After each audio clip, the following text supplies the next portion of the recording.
Numbers 1. Census of the Israelites. Yahweh spoke to Moses in the wilderness of Sinai, in the tent of meeting, on the first day of the second month, in the second year, after they were come out of the land of Egypt, saying, Take the sum of all the congregation of the children of Israel, by their families, by their fathers' houses, according to the number of the names, every male by their polls. From 20 years old and upward, all who are able to go forth to war in Israel, you and Aaron shall number them by their hosts. With you there shall be a man of every tribe, every one head of his father's house. These are the names of the men who shall stand with you. Of Reuben, Elizur the son of Shedeur. Of Simeon, Shelumiel the son of Zerushadai. Of Judah, Nahshon the son of Amminadab. Of Issachar, Nethanel the son of Zuar. Of Zebulun, Eliab the son of Helon. Of the children of Joseph, of Ephraim, Elishama the son of Ammihud. Of Manasseh, Gamaliel the son of Pedazur. Of Benjamin, Abidan the son of Gideoni. Of Dan, Ahiezer the son of Ammishaddai. Of Asher, Pagiel the son of Achran. Of Gad, Eliasaph the son of Duel. Of Naphtali, Ahira the son of Enan. These are those who were called of the congregation, the princes of the tribes of their fathers. They were the heads of the thousands of Israel. Moses and Aaron took these men who are mentioned by name. They assembled all the congregation together on the first day of the second month, and they declared their pedigrees after their families, by their fathers' houses, according to the number of the names, from 20 years old and upward, by their polls. As Yahweh commanded Moses, so he numbered them in the wilderness of Sinai. The children of Reuben, Israel's firstborn, their generations, by their families, by their fathers' houses, according to the number of the names, by their polls, every male from 20 years old and upward, all who were able to go forth to war. Those who were numbered of them, of the tribe of Reuben, were 46,500. Of the children of Simeon, their generations, by their families, by their fathers' houses, those who were numbered of it, according to the number of the names, by their polls, every male from 20 years old and upward, all who were able to go forth to war. Those who were numbered of them, of the tribe of Simeon, were 59,300. Of the children of Gad, their generations, by their families, by their fathers' houses, according to the number of the names, from 20 years old and upward, all who were able to go forth to war. Those who were numbered of them, of the tribe of Gad, were 45,650. Of the children of Judah, their generations, by their families, by their fathers' houses, according to the number of the names, from 20 years old and upward, all who were able to go forth to war. Those who were numbered of them, of the tribe of Judah, were 64,600. Of the children of Issachar, their generations, by their families, by their fathers' houses, according to the number of the names, from 20 years old and upward, all who were able to go forth to war. Those who were numbered of them, of the tribe of Issachar, were 54,400. Of the children of Zebulun, their generations, by their families, by their fathers' houses, according to the number of the names, from 20 years old and upward, all who were able to go forth to war. Those who were numbered of them, of the tribe of Zebulun, were 57,400. Of the children of Joseph, namely, of the children of Ephraim, their generations, by their families, by their fathers' houses, according to the number of the names, from 20 years old and upward, all who were able to go forth to war. Those who were numbered of them, of the tribe of Ephraim, were 40,500. Of the children of Manasseh, their generations, by their families, by their fathers' houses, according to the number of the names, from 20 years old and upward, all who were able to go forth to war. Those who were numbered of them, of the tribe of Manasseh, were 32,200. Of the children of Benjamin, their generations, by their families, by their fathers' houses, according to the number of the names, from 20 years old and upward, all who were able to go forth to war. Those who were numbered of them, of the tribe of Benjamin, were 35,400.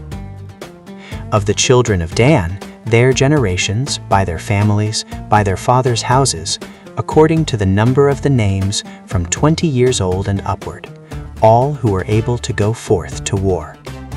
Those who were numbered of them, of the tribe of Dan, were 62,700. Of the children of Asher, their generations, by their families, by their fathers' houses, according to the number of the names, from 20 years old and upward, all who were able to go forth to war. Those who were numbered of them, of the tribe of Asher, were 41,500. Of the children of Naphtali, their generations, by their families, by their fathers' houses, according to the number of the names, from 20 years old and upward, all who were able to go forth to war. Those who were numbered of them, of the tribe of Naphtali, were 53,400. These are those who are numbered, whom Moses and Aaron numbered, and the princes of Israel, being 12 men, they were each one for his father's house. So all those who were numbered of the children of Israel by their fathers' houses, from 20 years old and upward, all who were able to go forth to war. Even all those who were numbered were 603,550. But the Levites, after the tribe of their fathers, were not numbered among them. For Yahweh spoke to Moses, saying, Only the tribe of Levi you shall not number, neither shall you take the sum of them among the children of Israel. But appoint you the Levites over the tent of the testimony, and over all the furniture of it, and over all that belongs to it. They shall bear the tent and all the furniture of it, and they shall minister to it, and shall encamp round about the tent. When the tent sets forward, the Levites shall take it down, and when the tent is to be pitched, the Levites shall set it up, and the stranger who comes near shall be put to death. The children of Israel shall pitch their tents, every man by his own camp, and every man by his own standard, according to their hosts. But the Levites shall encamp round about the tent of the testimony, that there be no wrath on the congregation of the children of Israel, and the Levites shall keep the charge of the tent of the testimony. Thus did the children of Israel. According to all that Yahweh commanded Moses, so did they. Numbers 2. Tribal arrangement in the camp. Yahweh spoke to Moses and to Aaron, saying, The children of Israel shall encamp every man by his own standard, with the ensigns of their fathers' houses. Over against the tent of meeting shall they encamp round about. Those who encamp on the east side toward the sunrise shall be they of the standard of the camp of Judah, according to their hosts. And the prince of the children of Judah shall be Nahshon, the son of Amminadab. His host and those who were numbered of them were 74,600. Those who encamp next to him shall be the tribe of Issachar, and the prince of the children of Issachar shall be Nathanael, the son of Zuar. His host and those who were numbered of them were 54,400. The tribe of Zebulun, and the prince of the children of Zebulun shall be Eliab, the son of Helon. His host and those who were numbered of them were 57,400. All who were numbered of the camp of Judah were 186,400, according to their hosts. They shall set forth first. On the south side shall be the standard of the camp of Reuben, according to their hosts. And the prince of the children of Reuben shall be Eliezer, the son of Shedeur.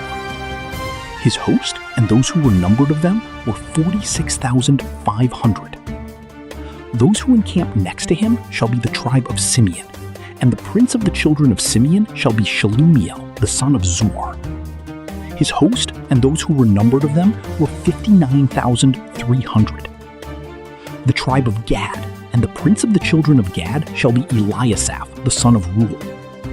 His host and those who were numbered of them were 45,650. All who were numbered of the camp of Reuben were 151,450, according to their hosts. They shall set forth second. Then the tent of meeting shall set forward, with the camp of the Levites in the midst of the camps. As they encamp, so shall they set forward, every man in his place by their standards. On the west side shall be the standard of the camp of Ephraim, according to their hosts. And the prince of the children of Ephraim shall be Elishama, the son of Ammihud. His host and those who were numbered of them were 40,550. Next to him shall be the tribe of Manasseh, and the prince of the children of Manasseh shall be Gamaliel, the son of Pedazur. His host and those who were numbered of them were 32,200. the tribe of Benjamin, and the prince of the children of Benjamin shall be Abidan, the son of Gideoni. His host and those who were numbered of them were 35,400. All who were numbered of the camp of Ephraim were 108,100, according to their hosts. They shall set forth third. On the north side shall be the standard of the camp of Dan, according to their hosts. And the prince of the children of Dan shall be Ahiezer, the son of Ammishaddai. His host and those who were numbered of them were 62,700. Those who encamp next to him shall be the tribe of Asher, and the prince of the children of Asher shall be Pagiel, the son of Ochran. His host and those who were numbered of them were 41,500. The tribe of Naphtali, and the prince of the children of Naphtali shall be Ahira, the son of Enan. His host and those who were numbered of them were 53,400. All who were numbered of the camp of Dan were 157,600. They shall set forth hindmost by their standards. These are those who were numbered of the children of Israel by their fathers' houses. All who were numbered of the camps, according to their hosts, were 603,550. But the Levites were not numbered among the children of Israel, as Yahweh commanded Moses. Thus did the children of Israel, according to all that Yahweh commanded Moses. So they encamped by their standards, and so they set forward, every one by their families, according to their fathers' houses. Numbers 3. Duties of the Levites. Now this is the history of the generations of Aaron and Moses in the day that Yahweh spoke with Moses in Mount Sinai. These are the names of the sons of Aaron: Nadab the firstborn, and Abihu, Eleazar, and Ithamar. These are the names of the sons of Aaron, the priests who were anointed, whom he consecrated to minister in the priest's office. Nadab and Abihu died before Yahweh, when they offered strange fire before Yahweh in the wilderness of Sinai, and they had no children. And Eleazar and Ithamar ministered in the priest's office, in the presence of Aaron their father. Yahweh spoke to Moses, saying, "Bring the tribe of Levi near, and set them before Aaron the priest, that they may minister to him. They shall keep his charge, and the charge of the whole congregation before the tent of meeting, to do the service of the tent. They shall keep all the furniture of the tent of meeting, and the charge of the children of Israel, to do the service of the tent. You shall give the Levites to Aaron and to his sons. They are wholly given to him on the behalf of the children of Israel. You shall appoint Aaron and his sons, and they shall keep their priesthood, and the stranger who comes near shall be put to death." Yahweh spoke to Moses, saying, Behold, I have taken the Levites from among the children of Israel, instead of all the firstborn who opens the womb among the children of Israel, and the Levites shall be mine. For all the firstborn are mine. On the day that I struck all the firstborn in the land of Egypt, I made holy to me all the firstborn in Israel. Yahweh spoke to Moses, saying, Number the children of Levi by their fathers' houses, by their families. Every male from a month old and upward shall you number them. Moses numbered them according to the word of Yahweh, as he was commanded. These were the sons of Levi by their names: Gershon, and Kohath, and Merari. These are the names of the sons of Gershon by their families: Libni and Shimei. The sons of Kohath by their families: Amram and Izhar, Hebron and Uzziel. The sons of Merari by their families: Machli and Mushi. These are the families of the Levites according to their fathers' houses. Of Gershon was the family of the Libnites, and the family of the Shemites. These are the families of the Gershonites. Those who were numbered of them, according to the number of all the males, from a month old and upward, even those who were numbered of them, were 7,500. The families of the Gershonites shall encamp behind the tent westward. The prince of the father's house of the Gershonites shall be Eliasaph the son of Lael.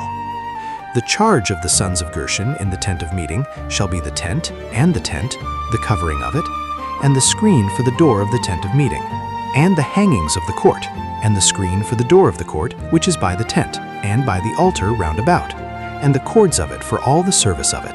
Of Kohath, was the family of the Amramites, and the family of the Izharites, and the family of the Hebronites, and the family of the Uzzielites. These are the families of the Kohathites. According to the number of all the males, from a month old and upward, there were 8,600, keeping the charge of the sanctuary.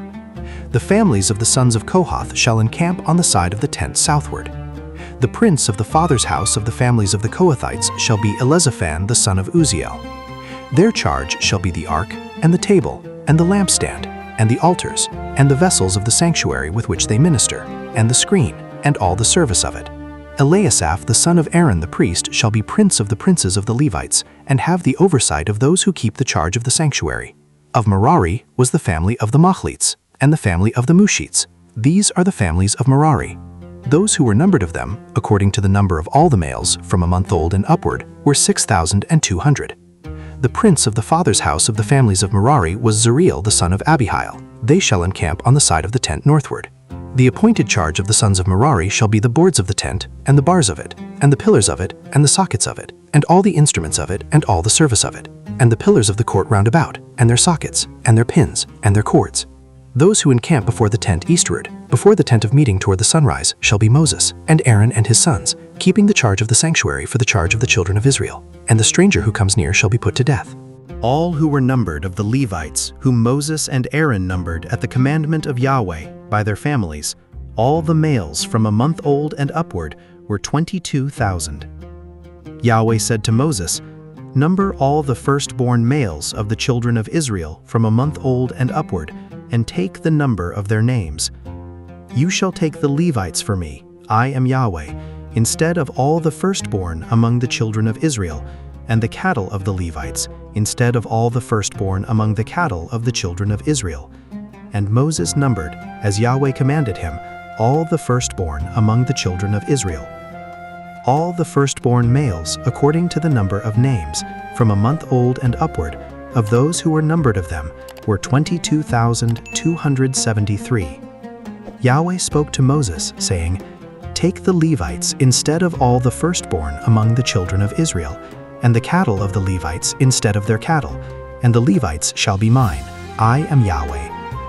For the redemption of the 273 of the firstborn of the children of Israel that are over and above the number of the Levites, you shall take 5 shekels apiece by the pole. After the shekel of the sanctuary shall you take them. The shekel is 20 gerahs. And you shall give the money with which the odd number of them is redeemed to Aaron and to his sons." Moses took the redemption money from those who were over and above those who were redeemed by the Levites. From the firstborn of the children of Israel took he the money, 1,365 shekels, after the shekel of the sanctuary. And Moses gave the redemption money to Aaron and to his sons, according to the word of Yahweh, as Yahweh commanded Moses. Numbers 4. Duties of the descendants of Kohath. Yahweh spoke to Moses and to Aaron, saying, "Take the sum of the sons of Kohath from among the sons of Levi, by their families, by their fathers' houses, from 30 years old and upward, even until 50 years old, all who enter on the service, to do the work in the tent of meeting. This is the service of the sons of Kohath in the tent of meeting, about the most holy things. When the camp sets forward, Aaron shall go in, and his sons, and they shall take down the veil of the screen, and cover the ark of the testimony with it, and shall put thereon a covering of sealskin, and shall spread over it a cloth all of blue, and shall put in the poles of it. On the table of showbread they shall spread a cloth of blue, and put thereon the dishes, and the spoons, and the bowls, and the cups with which to pour out, and the continual bread shall be thereon. And they shall spread on them a cloth of scarlet, and cover the same with a covering of sealskin, and shall put in the poles of it. They shall take a cloth of blue, and cover the lampstand of the light, and its lamps, and its snuffers, and its snuff dishes, and all the oil vessels of it, with which they minister to it. And they shall put it and all the vessels of it within a covering of sealskin, and shall put it on the frame. On the golden altar they shall spread a cloth of blue, and cover it with a covering of sealskin, and shall put in the poles of it. And they shall take all the vessels of ministry, with which they minister in the sanctuary, and put them in a cloth of blue, and cover them with a covering of sealskin, and shall put them on the frame. They shall take away the ashes from the altar, and spread a purple cloth thereon. And they shall put on it all the vessels of it, with which they minister about it, the fire pans, the flesh hooks, and the shovels, and the basins, all the vessels of the altar. And they shall spread on it a covering of sealskin, and put in the poles of it.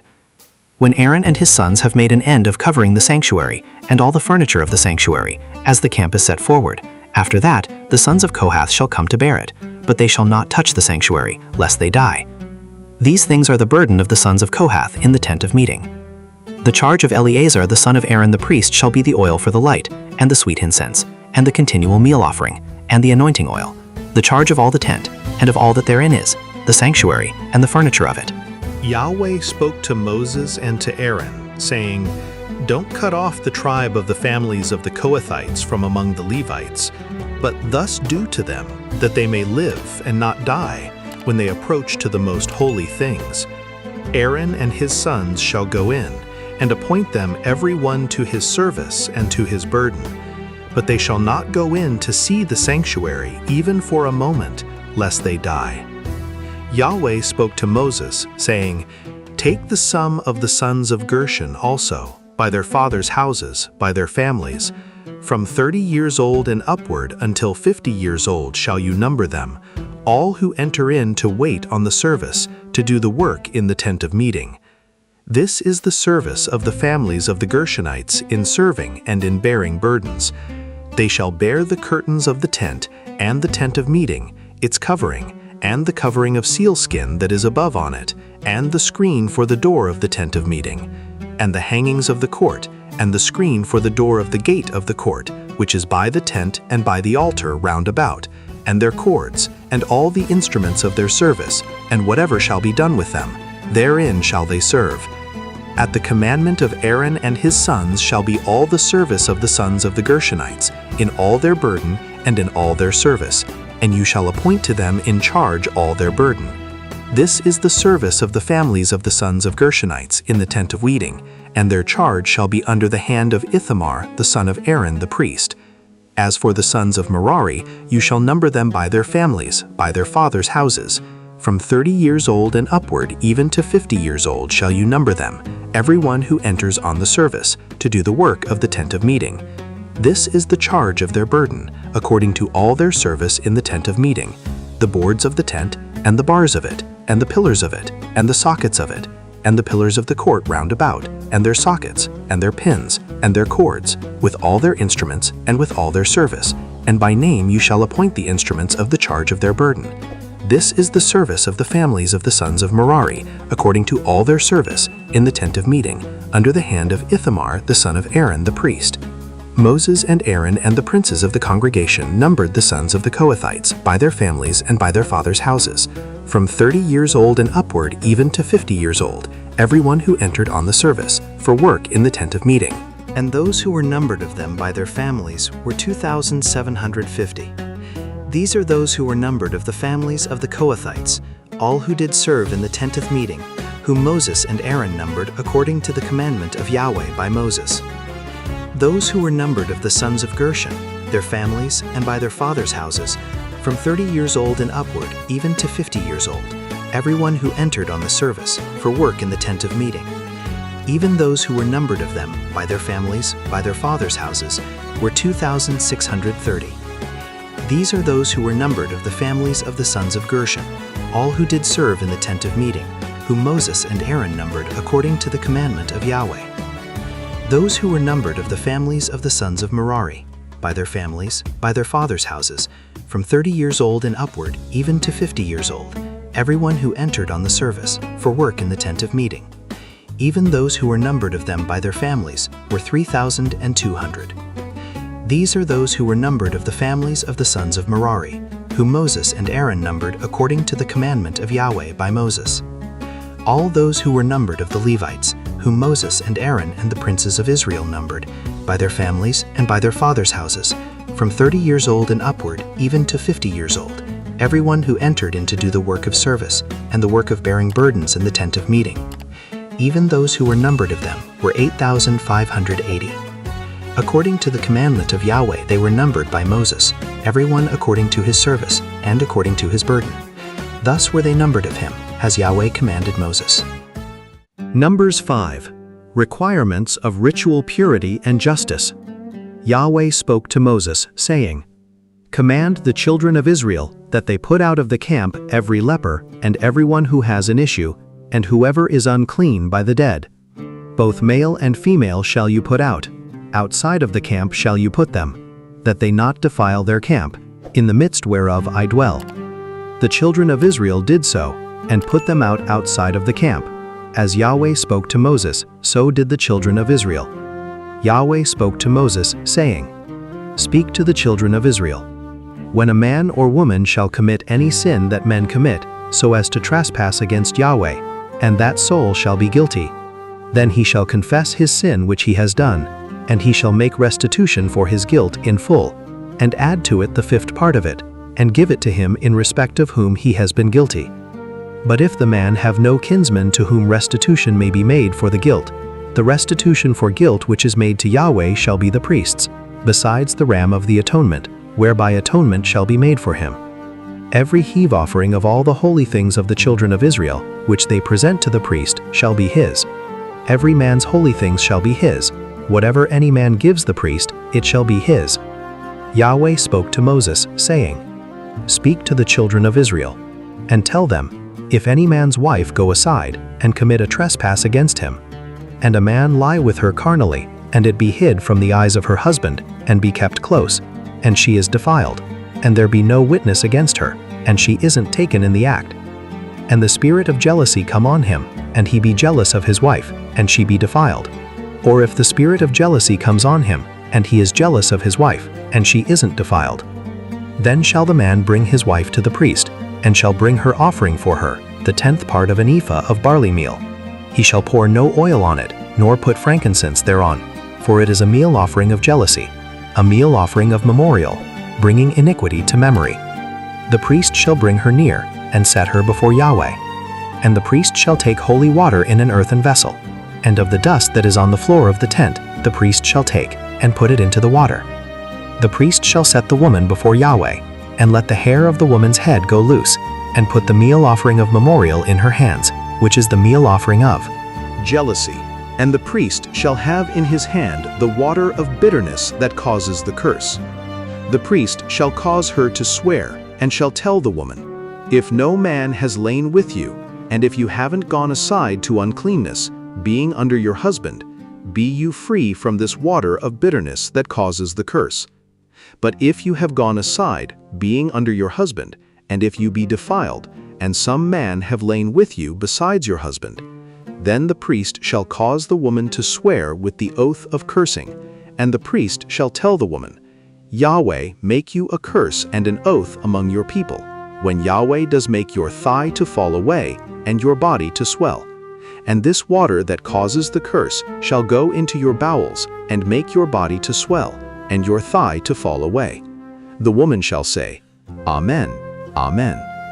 The priest shall write these curses in a book, and he shall blot them out into the water of bitterness. And he shall make the woman drink the water of bitterness that causes the curse, and the water that causes the curse shall enter into her and become bitter. The priest shall take the meal offering of jealousy out of the woman's hand, and shall wave the meal offering before Yahweh, and bring it to the altar.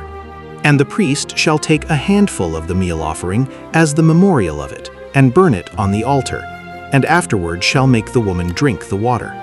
When he has made her drink the water, then it shall happen, if she be defiled, and have committed a trespass against her husband, that the water that causes the curse shall enter into her, and become bitter, and her body shall swell, and her thigh shall fall away, and the woman shall be a curse among her people. If the woman isn't defiled, but be clean, then she shall be free, and shall conceive seed. This is the law of jealousy, when a wife, being under her husband, goes aside and is defiled, or when the spirit of jealousy comes on a man, and he is jealous of his wife, then shall he set the woman before Yahweh, and the priest shall execute on her all this law. The man shall be free from iniquity, and that woman shall bear her iniquity. Numbers 6. Law concerning the Nazarites. Yahweh spoke to Moses, saying, Speak to the children of Israel and tell them, when either man or woman shall make a special vow, the vow of a Nazarite, to separate himself to Yahweh. He shall separate himself from wine and strong drink. He shall drink no vinegar of wine or vinegar of strong drink, neither shall he drink any juice of grapes, nor eat fresh grapes or dried. All the days of his separation shall he eat nothing that is made of the grapevine, from the kernels even to the husk. All the days of his vow of separation there shall no razor come on his head, until the days be fulfilled, in which he separates himself to Yahweh. He shall be holy. He shall let the locks of the hair of his head grow long. All the days that he separates himself to Yahweh, he shall not come near to a dead body. He shall not make himself unclean for his father, or for his mother, for his brother, or for his sister, when they die, because his separation to God is on his head. All the days of his separation he is holy to Yahweh. If any man die very suddenly beside him, and he defile the head of his separation, then he shall shave his head in the day of his cleansing. On the 7th day shall he shave it. On the 8th day he shall bring 2 turtle doves, or 2 young pigeons to the priest, to the door of the tent of meeting. And the priest shall offer one for a sin offering, and the other for a burnt offering, and make atonement for him, for that he sinned by reason of the dead, and shall make his head holy that same day. He shall separate to Yahweh the days of his separation, and shall bring a he-lamb a year old for a trespass offering. But the former days shall be void, because his separation was defiled. This is the law of the Nazirite. When the days of his separation are fulfilled, he shall be brought to the door of the tent of meeting. And he shall offer his offering to Yahweh, 1 he-lamb a year old without blemish for a burnt offering, and 1 ewe-lamb a year old without blemish for a sin offering, and 1 ram without blemish for peace offerings, and a basket of unleavened bread, cakes of fine flour, mingled with oil, and unleavened wafers anointed with oil, and their meal offering, and their drink offerings. The priest shall present them before Yahweh, and shall offer his sin offering, and his burnt offering, and he shall offer the ram for a sacrifice of peace offerings to Yahweh, with the basket of unleavened bread. The priest shall offer also the meal offering of it, and the drink offering of it. The Nazirite shall shave the head of his separation at the door of the tent of meeting, and shall take the hair of the head of his separation, and put it on the fire which is under the sacrifice of peace offerings. The priest shall take the boiled shoulder of the ram, and 1 unleavened cake out of the basket, and 1 unleavened wafer, and shall put them on the hands of the Nazirite, after he has shaved the head of his separation. And the priest shall wave them for a wave offering before Yahweh. This is holy for the priest, together with the wave breast and heave thigh. And after that the Nazirite may drink wine. This is the law of the Nazirite who vows, and of his offering to Yahweh for his separation, besides that which he is able to get. According to his vow which he vows, so he must do after the law of his separation. Yahweh spoke to Moses, saying, Speak to Aaron and to his sons, saying, On this wise you shall bless the children of Israel. You shall tell them, Yahweh bless you and keep you. Yahweh make his face to shine on you, and be gracious to you. Yahweh lift up his face toward you, and give you peace. So shall they put my name on the children of Israel, and I will bless them. Numbers 7. Offerings for the consecration of the sanctuary. It happened on the day that Moses had made an end of setting up the tent, and had anointed it and sanctified it, and all the furniture of it, and the altar and all the vessels of it, and had anointed them and sanctified them, that the princes of Israel, the heads of their fathers' houses, offered. These were the princes of the tribes. These are those who were over those who were numbered. And they brought their offering before Yahweh, 6 covered wagons and 12 oxen, a wagon for every 2 of the princes, and for each one an ox. And they presented them before the tent. Yahweh spoke to Moses, saying, Take it of them, that they may be used in doing the service of the tent of meeting, and you shall give them to the Levites, to every man according to his service. Moses took the wagons and the oxen, and gave them to the Levites. 2 wagons and 4 oxen he gave to the sons of Gershon, according to their service. And 4 wagons and 8 oxen he gave to the sons of Merari, according to their service, under the hand of Ithamar the son of Aaron the priest. But to the sons of Kohath he gave none, because the service of the sanctuary belonged to them. They bore it on their shoulders. The princes offered for the dedication of the altar in the day that it was anointed. Even the princes offered their offering before the altar. Yahweh said to Moses, They shall offer their offering, each prince on his day, for the dedication of the altar. He who offered his offering the first day was Nahshon the son of Amminadab, of the tribe of Judah. And his offering was 1 silver platter, the weight whereof was 130 shekels, 1 silver bowl of 70 shekels, after the shekel of the sanctuary, both of them full of fine flour mingled with oil for a meal offering, 1 golden spoon of 10 shekels, full of incense, 1 young bull, 1 ram, 1 he-lamb a year old, for a burnt offering, 1 male of the goats for a sin offering, and for the sacrifice of peace offerings, 2 oxen, 5 rams, 5 male goats, 5 he-lambs a year old. This was the offering of Nashon the son of Amminadab. On the second day, Nethanel the son of Zuar, prince of Issachar, did offer. He offered for his offering 1 silver platter, the weight whereof was 130 shekels, 1 silver bowl of 70 shekels, after the shekel of the sanctuary, both of them full of fine flour mingled with oil for a meal offering, 1 golden spoon of 10 shekels, full of incense, 1 young bull, 1 ram, 1 he-lamb a year old, for a burnt offering, 1 male of the goats, for a sin offering, and for the sacrifice of peace offerings, 2 oxen, 5 rams, 5 male goats, 5 he-lambs a year old. This was the offering of Nathaniel the son of Zuar. On the third day, Eliab the son of Helon, prince of the children of Zebulun. His offering was 1 silver platter, the weight whereof was 130 shekels, 1 silver bowl of 70 shekels, after the shekel of the sanctuary, both of them full of fine flour mingled with oil for a meal offering, 1 golden spoon of 10 shekels, full of incense, 1 young bull, 1 ram, 1 he-lamb a year old, for a burnt offering, 1 male of the goats, for a sin offering, and for the sacrifice of peace offerings, 2 oxen, 5 rams, 5 male goats, 5 he-lambs a year old. This was the offering of Eliab the son of Helon. On the fourth day, Elizur the son of Shedeur, prince of the children of Reuben. His offering was 1 silver platter, the weight whereof was 130 shekels, 1 silver bowl of 70 shekels, after the shekel of the sanctuary, both of them full of fine flour mingled with oil for a meal offering, 1 golden spoon of 10 shekels, full of incense, 1 young bull, 1 ram, 1 he-lamb a year old, for a burnt offering, 1 male of the goats, for a sin offering, and for the sacrifice of peace offerings, 2 oxen, 5 rams, 5 male goats, 5 he-lambs a year old. This was the offering of Elizur the son of Shedeur. On the fifth day, Shelumiel the son of Zurishaddai, prince of the children of Simeon. His offering was 1 silver platter, the weight whereof was 130 shekels, 1 silver bowl of 70 shekels, after the shekel of the sanctuary, both of them full of fine flour mingled with oil for a meal offering, 1 golden spoon of 10 shekels, 1 young bull, 1 ram, 1 he-lamb a year old, for a burnt offering, 1 male of the goats, for a sin offering, and for the sacrifice of peace offerings, 2 oxen, 5 rams, 5 male goats, 5 he-lambs a year old. This was the offering of Shelumiel the son of Zurishaddai. On the sixth day, Eliasaph the son of Duel, prince of the children of Gad.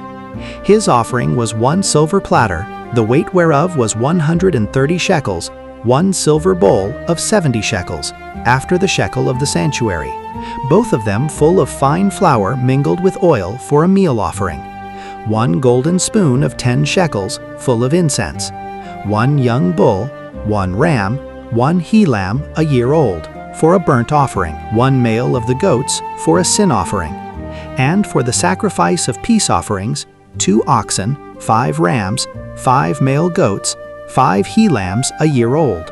This was the offering of Eliasaph the son of Duel. On the seventh day, Elishama the son of Ammihud, prince of the children of Ephraim. His offering was 1 silver platter, the weight whereof was 130 shekels, 1 silver bowl of 70 shekels, after the shekel of the sanctuary, both of them full of fine flour mingled with oil for a meal offering, 1 golden spoon of 10 shekels, full of incense, 1 young bull, 1 ram, 1 he-lamb a year old, for a burnt offering, 1 male of the goats, for a sin offering, and for the sacrifice of peace offerings, 2 oxen, 5 rams, 5 male goats, 5 he-lambs a year old. This was the offering of Eliasaph the son of Duel. On the eighth day, Gamaliel the son of Pedazur, prince of the children of Manasseh. His offering was 1 silver platter, the weight whereof was 130 shekels, 1 silver bowl of 70 shekels, after the shekel of the sanctuary, both of them full of fine flour mingled with oil for a meal offering, 1 golden spoon of 10 shekels, full of incense, 1 young bull, 1 ram, 1 he-lamb a year old, for a burnt offering, 1 male of the goats for a sin offering, and for the sacrifice of peace offerings, 2 oxen, 5 rams, 5 male goats, 5 he-lambs a year old. This was the offering of Gamaliel the son of Pedazur. On the 9th day, Abidan the son of Gideoni, prince of the children of Benjamin. His offering was 1 silver platter, the weight whereof was 130 shekels, 1 silver bowl of 70 shekels, after the shekel of the sanctuary, both of them full of fine flour mingled with oil for a meal offering, 1 golden spoon of 10 shekels, full of incense, 1 young bull, 1 ram, 1 he-lamb a year old, for a burnt offering, 1 male of the goats for a sin offering, and for the sacrifice of peace offerings, 2 oxen, 5 rams, 5 male goats, 5 he-lambs a year old. This was the offering of Abidan the son of Gideoni. On the 10th day, Ahiezer the son of Ammishaddai, prince of the children of Dan. His offering was 1 silver platter, the weight whereof was 130 shekels, 1 silver bowl of 70 shekels, after the shekel of the sanctuary, both of them full of fine flour mingled with oil for a meal offering, 1 golden spoon of 10 shekels, full of incense, 1 young bull, 1 ram, 1 he-lamb a year old, for a burnt offering, 1 male of the goats for a sin offering, and for the sacrifice of peace offerings, 2 oxen, 5 rams, 5 male goats, 5 he-lambs a year old. This was the offering of Abidan the son of Ammishaddai. On the 11th day, Pagiel the son of Ochran, prince of the children of Asher. His offering was 1 silver platter, the weight whereof was 130 shekels, 1 silver bowl of 70 shekels, after the shekel of the sanctuary, both of them full of fine flour mingled with oil for a meal offering, 1 golden spoon of 10 shekels, full of incense, 1 young bull, 1 ram, 1 he-lamb a year old, for a burnt offering, 1 male of the goats for a sin offering, and for the sacrifice of peace offerings, 2 oxen, 5 rams, 5 male goats, 5 he-lambs a year old. This was the offering of Pagiel the son of Asher. On the 11th day, Ahira the son of Enan, prince of the children of Naphtali.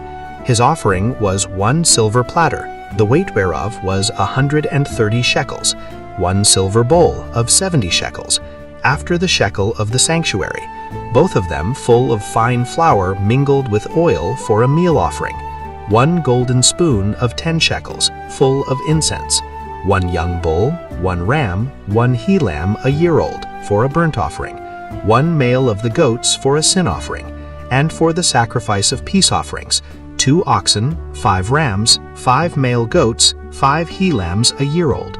This was the offering of Ahira the son of Enan. 1 golden spoon of 10 shekels, full of incense, 1 young bull, 1 ram, 1 he-lamb a year old, for a burnt offering, 1 male of the goats for a sin offering, and for the sacrifice of peace offerings, 2 oxen, 5 rams, 5 male goats, 5 he-lambs a year old. This was the offering of Ahira the son of Enan. This was the dedication of the altar in the day when it was anointed by the princes of Israel. 12 silver platters, 12 silver bowls, 12 golden spoons, each silver platter weighing 130 shekels, and each bowl 70. All the silver of the vessels, 2,400, after the shekel of the sanctuary. The 12 golden spoons, full of incense, weighing 10 shekels apiece, after the shekel of the sanctuary. All the gold of the spoons, 120 shekels. All the oxen for the burnt offering, 12 bulls, the rams, 12, the he-lambs a year old, 12, and their meal offering, and the males of the goats for a sin offering, 12, and all the oxen for the sacrifice of peace offerings, 24 bulls, the rams, 60, the male goats, 60, the he-lambs a year old, 60. This was the dedication of the altar after that it was anointed. When Moses went into the tent of meeting to speak with him, Then he heard the voice speaking to him from above the mercy seat that was on the ark of the testimony, from between the two cherubim, and he spoke to him. Numbers 8. How to install the lamps in the menorah. Yahweh spoke to Moses, saying, "Speak to Aaron and tell him, when you light the lamps, the 7 lamps shall give light in front of the lampstand." Aaron did so. He lighted the lamps of it so as to give light in front of the lampstand, as Yahweh commanded Moses. This was the work of the lampstand, beaten work of gold. To the base of it and to the flowers of it, it was beaten work. According to the pattern which Yahweh had showed Moses, so he made the lampstand. Yahweh spoke to Moses, saying, "Take the Levites from among the children of Israel and cleanse them. Thus shall you do to them to cleanse them. Sprinkle the water of expiation on them, and let them cause a razor to pass over all their flesh, and let them wash their clothes and cleanse themselves. Then let them take a young bull and its meal offering, fine flour mingled with oil. And another young bull shall you take for a sin offering. You shall present the Levites before the tent of meeting, and you shall assemble the whole congregation of the children of Israel. And you shall present the Levites before Yahweh. The children of Israel shall lay their hands on the Levites, and Aaron shall offer the Levites before Yahweh for a wave offering on the behalf of the children of Israel, that it may be theirs to do the service of Yahweh. The Levites shall lay their hands on the heads of the bulls, and offer you the one for a sin offering and the other for a burnt offering to Yahweh, to make atonement for the Levites. You shall set the Levites before Aaron and before his sons, and offer them for a wave offering to Yahweh. Thus shall you separate the Levites from among the children of Israel, and the Levites shall be mine." After that shall the Levites go in to do the service of the tent of meeting, and you shall cleanse them and offer them for a wave offering. For they are wholly given to me from among the children of Israel. Instead of all who open the womb, even the firstborn of all the children of Israel, have I taken them to me. For all the firstborn among the children of Israel are mine, both man and animal. On the day that I struck all the firstborn in the land of Egypt, I sanctified them for myself. I have taken the Levites instead of all the firstborn among the children of Israel. I have given the Levites as a gift to Aaron and to his sons from among the children of Israel, to do the service of the children of Israel in the tent of meeting, and to make atonement for the children of Israel, that there be no plague among the children of Israel, when the children of Israel come near to the sanctuary. Thus did Moses and Aaron and all the congregation of the children of Israel to the Levites. According to all that Yahweh commanded Moses touching the Levites, so did the children of Israel to them.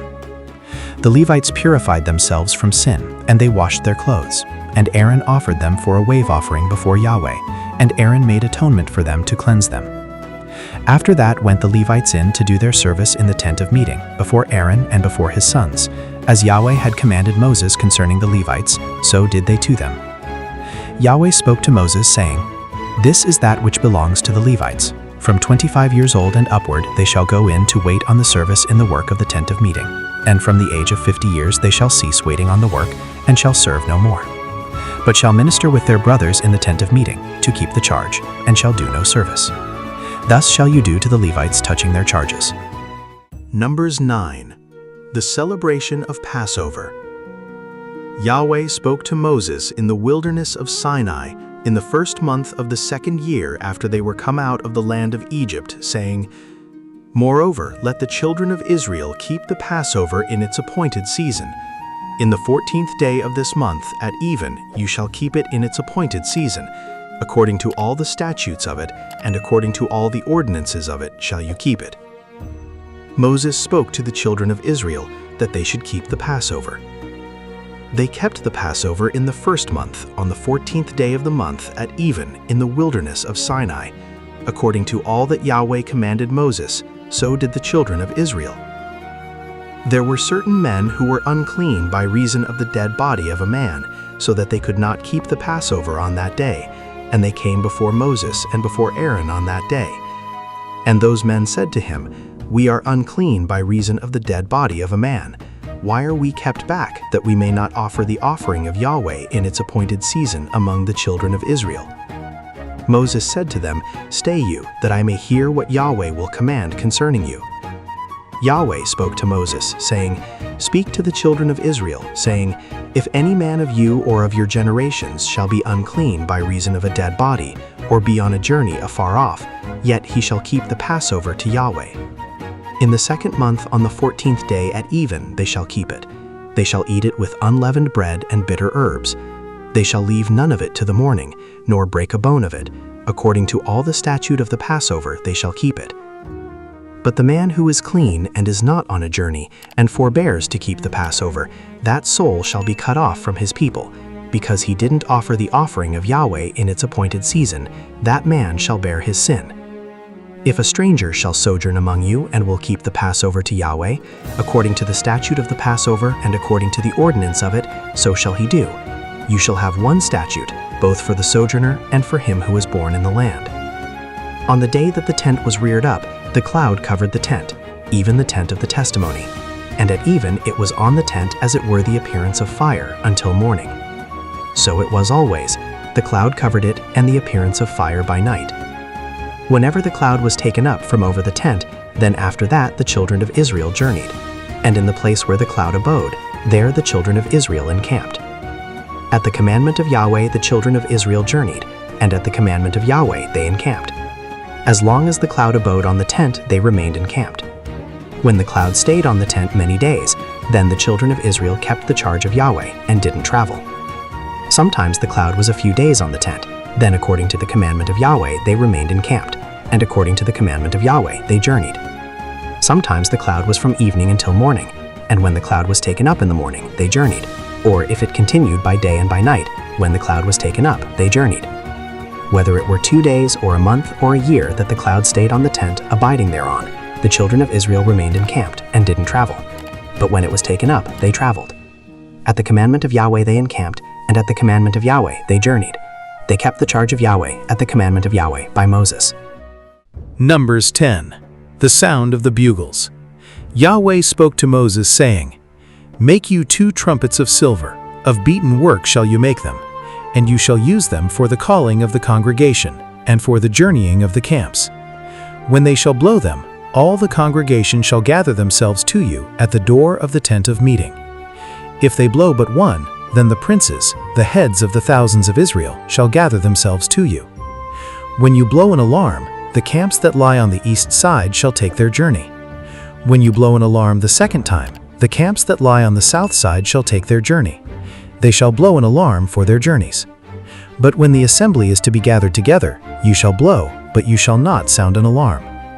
The sons of Aaron, the priests, shall blow the trumpets, and they shall be to you for a statute forever throughout your generations. When you go to war in your land against the adversary who oppresses you, then you shall sound an alarm with the trumpets, and you shall be remembered before Yahweh your God, and you shall be saved from your enemies. Also in the day of your gladness, and in your set feasts, and in the beginnings of your months, you shall blow the trumpets over your burnt offerings, and over the sacrifices of your peace offerings, and they shall be to you for a memorial before your God. I am Yahweh your God. It happened in the 2nd year, in the 2nd month, on the 20th day of the month, that the cloud was taken up from over the tent of the testimony. The children of Israel set forward according to their journeys out of the wilderness of Sinai, and the cloud abode in the wilderness of Paran. They first took their journey according to the commandment of Yahweh by Moses. In the first place, the standard of the camp of the children of Judah set forward according to their hosts, and over his host was Nahshon the son of Amminadab. Over the host of the tribe of the children of Issachar was Nethanel the son of Zuar. Over the host of the tribe of the children of Zebulun was Eliab the son of Helon. The tent was taken down, and the sons of Gershon and the sons of Merari who bore the tent set forward. The standard of the camp of Reuben set forward according to their hosts, and over his host was Eliab the son of Shadior. Over the host of the tribe of the children of Simeon was Shelumiel the son of Zurishaddai. Over the host of the tribe of the children of Gad was Eliasaph the son of Duel. The Kohathites set forward, bearing the sanctuary, and the others did set up the tent against their coming. The standard of the camp of the children of Ephraim set forward according to their hosts, and over his host was Elishana the son of Ammihud. Over the host of the tribe of the children of Manasseh was Gamaliel the son of Pedazur. Over the host of the tribe of the children of Benjamin was Abidan the son of Gideoni. The standard of the camp of the children of Dan, which was the rearward of all the camps, set forward according to their hosts, and over his host was Ahiezer the son of Ammishaddai. Over the host of the tribe of the children of Asher was Pagiel the son of Ochran. Over the host of the tribe of the children of Naphtali was Ahira the son of Anan.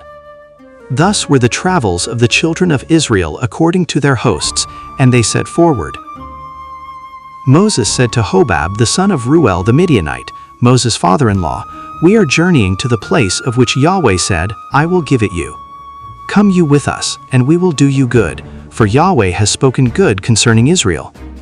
He said to him, "I will not go, but I will depart to my own land and to my relatives."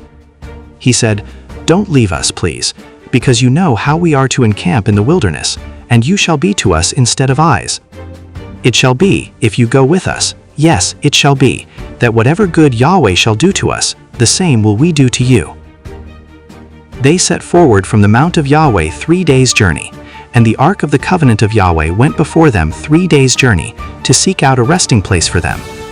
The cloud of Yahweh was over them by day when they set forward from the camp. It happened when the ark set forward, that Moses said, "Rise up, Yahweh, and let your enemies be scattered, and let those who hate you flee before you." When it rested, he said, "Return, Yahweh, to the 10,000s of the thousands of Israel." Numbers 11. Fire at the camp. The people were as murmurers, speaking evil in the ears of Yahweh, and when Yahweh heard it, his anger was kindled, and the fire of Yahweh burnt among them and devoured in the uttermost part of the camp. The people cried to Moses, and Moses prayed to Yahweh, and the fire abated. The name of that place was called Tabernacle, because the fire of Yahweh burnt among them. The mixed multitude that was among them lusted exceedingly, and the children of Israel also wept again, and said, "Who shall give us flesh to eat? We remember the fish which we ate in Egypt for nothing, the cucumbers and the melons and the leeks and the onions and the garlic. But now our soul is dried away. There is nothing at all save this manna to look on." The manna was like coriander seed, and the appearance of it as the appearance of bdellium. The people went about and gathered it, and ground it in mills, or beat it in mortars, and boiled it in pots, and made cakes of it, and the taste of it was as the taste of fresh oil. When the dew fell on the camp in the night, the manna fell on it. Moses heard the people weeping throughout their families, every man at the door of his tent, and the anger of Yahweh was kindled greatly, and Moses was displeased. Moses said to Yahweh, "Why have you dealt ill with your servant? And why haven't I found favor in your sight, that you lay the burden of all this people on me? Have I conceived all this people? Have I brought them forth, that you should tell me, carry them in your bosom, as a nursing father carries the sucking child, to the land which you swore to their fathers? Whence should I have flesh to give to all this people? For they weep to me, saying, 'Give us flesh that we may eat.' I am not able to bear all this people alone, because it is too heavy for me. If you deal thus with me, please kill me out of hand, if I have found favor in your sight, and let me not see my wretchedness." Yahweh said to Moses, "Gather to me 70 men of the elders of Israel, whom you know to be the elders of the people and officers over them, and bring them to the tent of meeting, that they may stand there with you. I will come down and talk with you there, and I will take of the Spirit which is on you, and will put it on them, and they shall bear the burden of the people with you, that you not bear it yourself alone. Say you to the people, 'Sanctify yourselves against tomorrow, and you shall eat flesh.' For you have wept in the ears of Yahweh, saying, 'Who shall give us flesh to eat? For it was well with us in Egypt.' Therefore Yahweh will give you flesh, and you shall eat. You shall not eat 1 day, nor 2 days, nor 5 days, neither 10 days, nor 20 days, but a whole month, until it come out at your nostrils, and it be loathsome to you, because that you have rejected Yahweh who is among you, and have wept before him, saying, 'Why came we forth out of Egypt?' Moses said, 'The people among whom I am are 600,000 footmen, and you have said, I will give them flesh, that they may eat a whole month. Shall flocks and herds be slain for them, to suffice them? Or shall all the fish of the sea be gathered together for them, to suffice them?' Yahweh said to Moses, 'Has Yahweh's hand grown short? Now shall you see whether my word shall happen to you, or not.' Moses went out and told the people the words of Yahweh, And he gathered 70 men of the elders of the people, and set them round about the tent.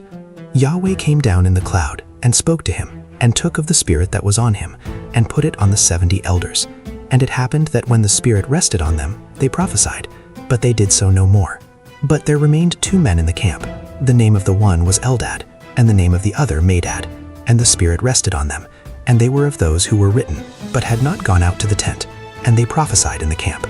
There ran a young man, and told Moses, and said, Eldad and Medad do prophesy in the camp.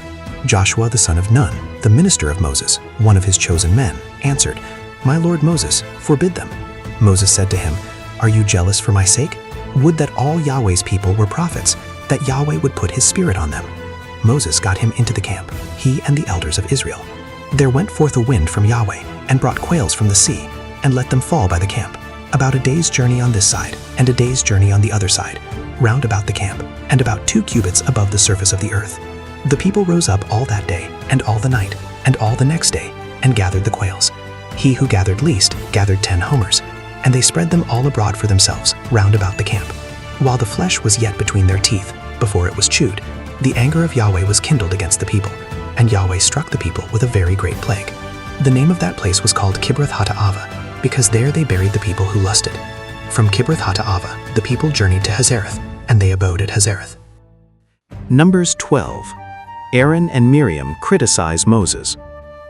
Miriam and Aaron spoke against Moses because of the Cushite woman whom he had married, for he had married a Cushite woman. They said, Has Yahweh indeed spoken only with Moses? Hasn't he spoken also with us? Yahweh heard it. Now the man Moses was very humble above all the men who were on the surface of the earth. Yahweh spoke suddenly to Moses and to Aaron and to Miriam. Come out, you 3, to the tent of meeting. They 3 came out. Yahweh came down in a pillar of cloud and stood at the door of the tent and called Aaron and Miriam, and they both came forth. He said, Hear now my words. If there be a prophet among you, I, Yahweh, will make myself known to him in a vision. I will speak with him in a dream. My servant Moses is not so. He is faithful in all my house. With him will I speak mouth to mouth, even manifestly, and not in dark speeches.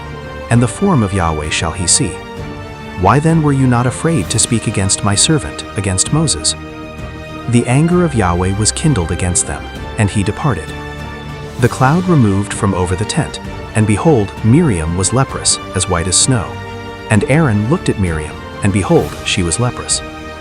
Aaron said to Moses, O my Lord, please don't lay sin on us, for that we have done foolishly, and for that we have sinned. Let her not, I pray, be as one dead, of whom the flesh is half consumed when he comes out of his mother's womb.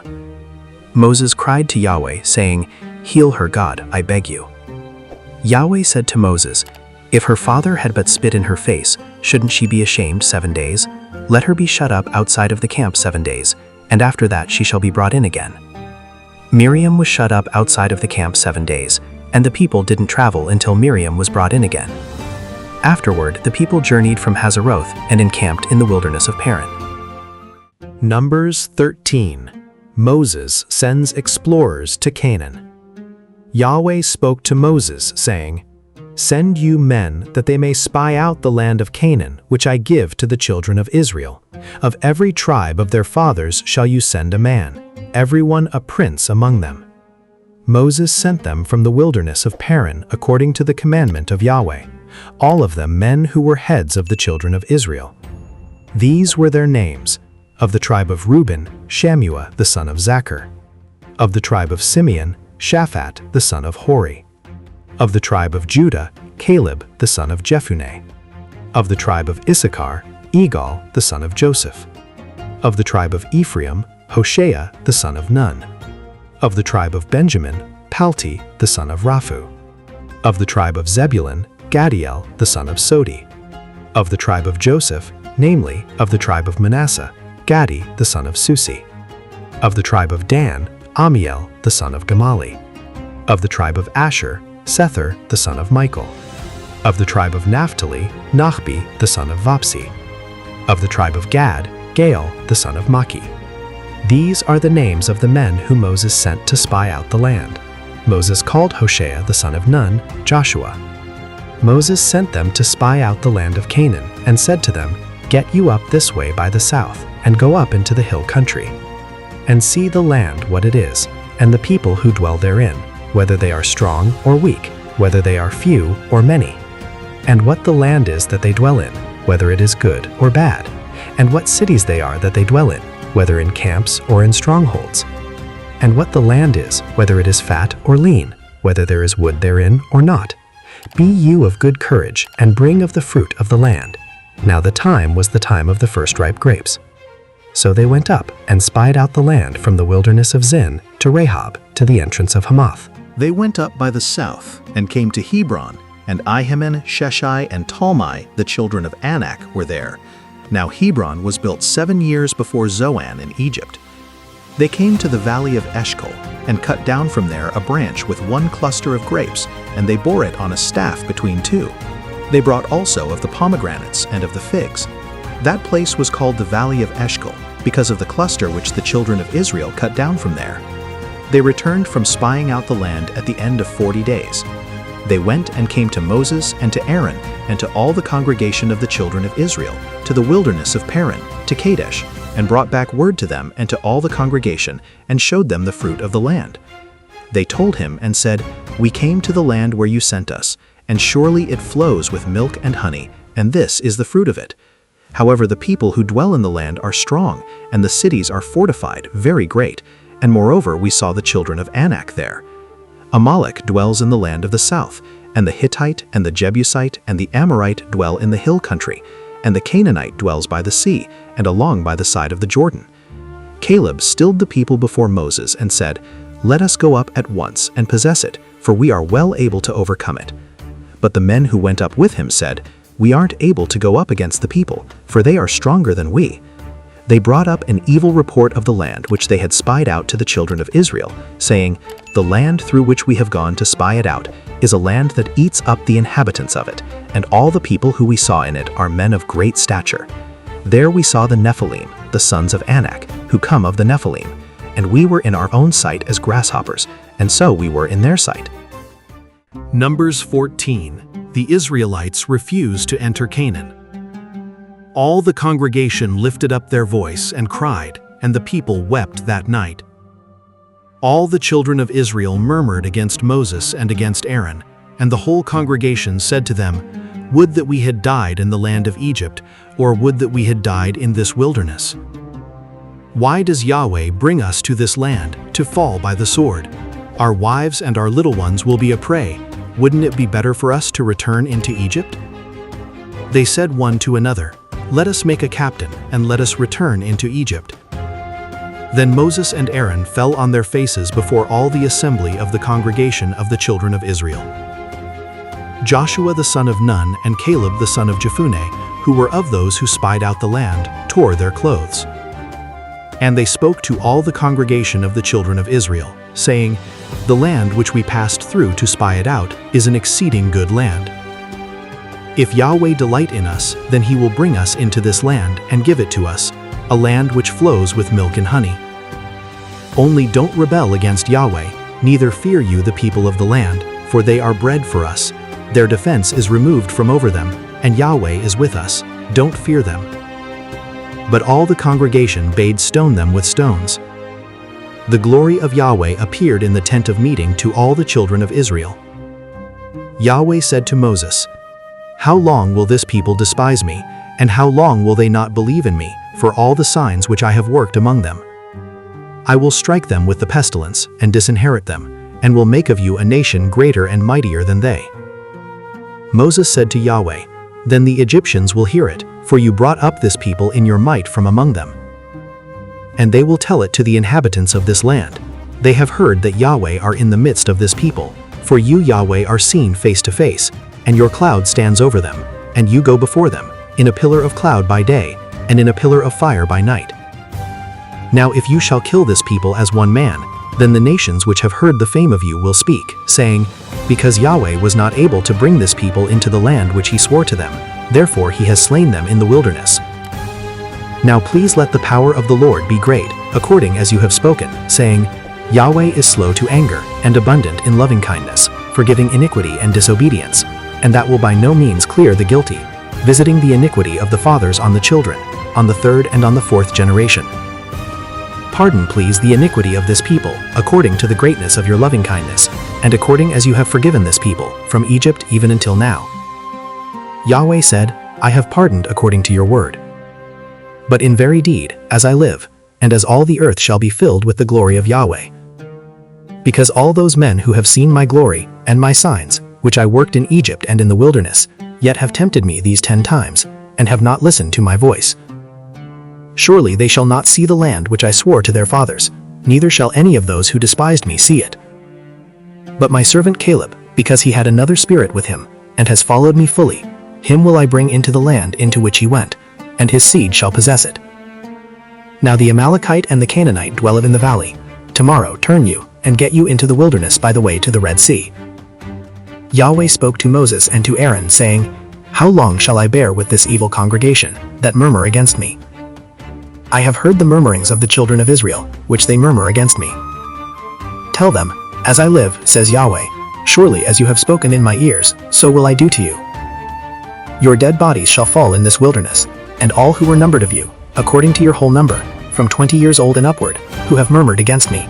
Surely you shall not come into the land, concerning which I swore that I would make you dwell therein, save Caleb the son of Jephunneh, and Joshua the son of Nun. But your little ones, that you said should be a prey, them will I bring in, and they shall know the land which you have rejected. But as for you, your dead bodies shall fall in this wilderness. Your children shall be wanderers in the wilderness 40 years, and shall bear your prostitution, until your dead bodies be consumed in the wilderness.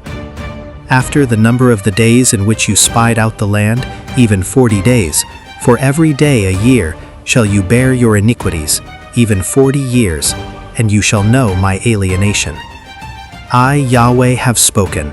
Surely this will I do to all this evil congregation, who are gathered together against me. In this wilderness they shall be consumed, and there they shall die. The men whom Moses sent to spy out the land, who returned, and made all the congregation to murmur against him, by bringing up an evil report against the land, even those men who did bring up an evil report of the land, died by the plague before Yahweh. But Joshua the son of Nun, and Caleb the son of Jephunneh, remained alive of those men who went to spy out the land. Moses told these words to all the children of Israel, and the people mourned greatly. They rose up early in the morning and got them up to the top of the mountain, saying, Behold, we are here, and will go up to the place which Yahweh has promised, for we have sinned. Moses said, Why now do you disobey the commandment of Yahweh, seeing it shall not prosper? Don't go up, for Yahweh isn't among you, that you not be struck down before your enemies. For there the Amalekite and the Canaanite are before you, and you shall fall by the sword, because you are turned back from following Yahweh, therefore Yahweh will not be with you. But they presumed to go up to the top of the mountain. Nevertheless, the ark of the covenant of Yahweh and Moses didn't depart out of the camp. Then the Amalekite came down, and the Canaanite who lived in that mountain, and struck them and beat them down, even to Hormah. Numbers 15. Laws concerning sacrifices. Yahweh spoke to Moses, saying, Speak to the children of Israel, and tell them, When you are come into the land of your habitations, which I give to you, and will make an offering by fire to Yahweh, a burnt offering or a sacrifice, to accomplish a vow or as a free-will offering, or in your set feasts, to make a sweet savor to Yahweh, of the herd or of the flock, then shall he who offers his offering offer to Yahweh a meal offering of 1/10 part of an ephah of fine flour, mingled with the 4th part of a hin of oil. And wine for the drink offering, the 4th part of a hin, shall you prepare with the burnt offering or for the sacrifice, for each lamb. Or for a ram, you shall prepare for a meal offering 2/10 parts of an ephah of fine flour, mingled with the 3rd part of a hin of oil. And for the drink offering you shall offer the 3rd part of a hin of wine, of a sweet savor to Yahweh. When you prepare a bull for a burnt offering or for a sacrifice, to accomplish a vow or for peace offerings to Yahweh, then shall he offer with the bull a meal offering of 3/10 parts of an ephah of fine flour, mingled with half a hin of oil. And you shall offer for the drink offering half a hin of wine, for an offering made by fire, of a sweet savor to Yahweh. Thus shall it be done for each bull or for each ram, or for each of the he-lambs or of the kids. According to the number that you shall prepare, so shall you do to everyone according to their number. All who are homeborn shall do these things after this manner, in offering an offering made by fire, of a sweet savor to Yahweh. If a stranger sojourn with you, or whoever may be among you throughout your generations, and will offer an offering made by fire, of a sweet savor to Yahweh, as you do, so he shall do. For the assembly there shall be one statute for you, and for the stranger who sojourns with you, a statute forever throughout your generations. As you are, so shall the sojourner be before Yahweh. One law and one ordinance shall be for you and for the stranger who sojourns with you.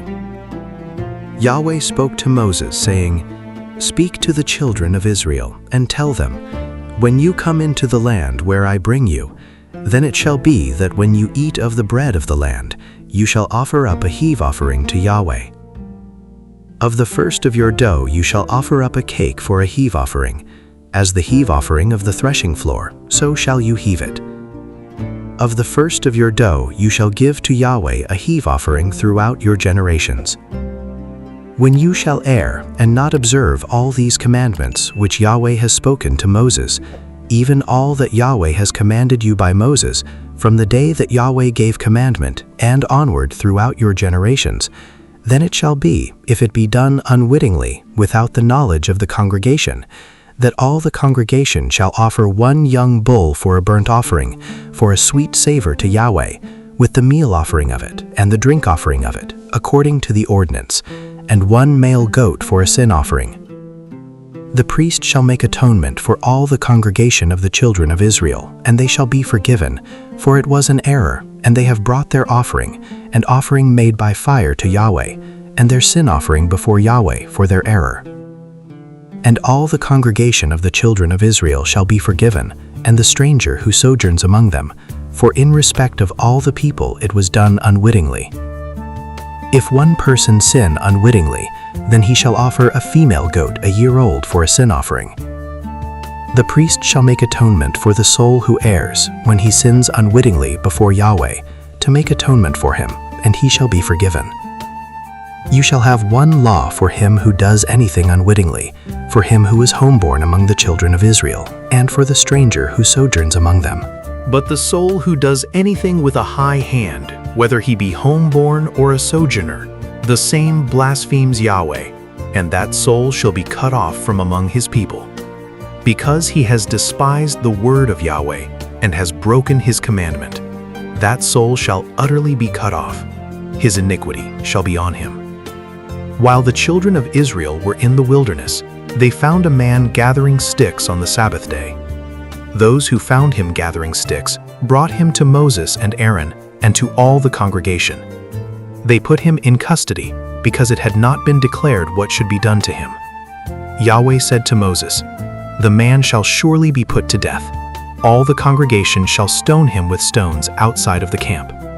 All the congregation brought him outside of the camp and stoned him to death with stones, as Yahweh commanded Moses. Yahweh spoke to Moses, saying, "Speak to the children of Israel, and bid those who they make them fringes in the borders of their garments throughout their generations, and that they put on the fringe of each border a cord of blue. And it shall be to you for a fringe, that you may look on it, and remember all the commandments of Yahweh, and do them, and that you not follow after your own heart and your own eyes, after which you used to play the prostitute, that you may remember and do all my commandments, and be holy to your God. I am Yahweh your God, who brought you out of the land of Egypt to be your God. I am Yahweh your God." Numbers 16. Korah's revolt. Now Korah, the son of Izhar, the son of Kohath, the son of Levi, with Dathan and Abiram, the sons of Eliab, and On, the son of Peleth, sons of Reuben, took men.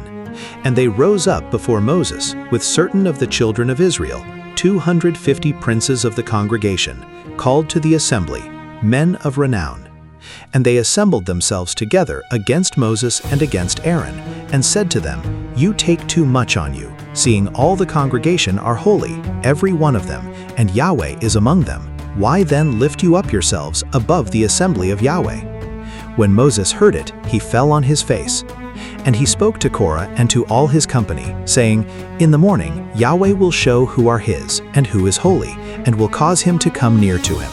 Even him whom he shall choose will he cause to come near to him. This do, take you censers, Korah and all his company, and put fire in them, and put incense on them before Yahweh tomorrow. And it shall be that the man whom Yahweh does choose, he shall be holy. You take too much on you, you sons of Levi. Moses said to Korah, Hear now, you sons of Levi. Seems it but a small thing to you that the God of Israel has separated you from the congregation of Israel to bring you near to himself, to do the service of the tent of Yahweh, and to stand before the congregation to minister to them, and that he has brought you near, and all your brothers the sons of Levi with you, and seek you the priesthood also? Therefore you and all your company are gathered together against Yahweh. And Aaron, what is he who you murmur against him? Moses sent to call Dathan and Abiram, the sons of Eliab, and they said, We won't come up. Is it a small thing that you have brought us up out of a land flowing with milk and honey, to kill us in the wilderness, but you must needs make yourself also a prince over us? Moreover, you haven't brought us into a land flowing with milk and honey, nor given us inheritance of fields and vineyards. Will you put out the eyes of these men? We won't come up. Moses was very angry and said to Yahweh, Don't respect their offering. I have not taken one donkey from them, neither have I hurt one of them. Moses said to Korah, Be you and all your company before Yahweh, you and they and Aaron, tomorrow, and take every man his censer, and put incense on them, and bring you before Yahweh every man his censer, 250 censers, you also and Aaron, each his censer.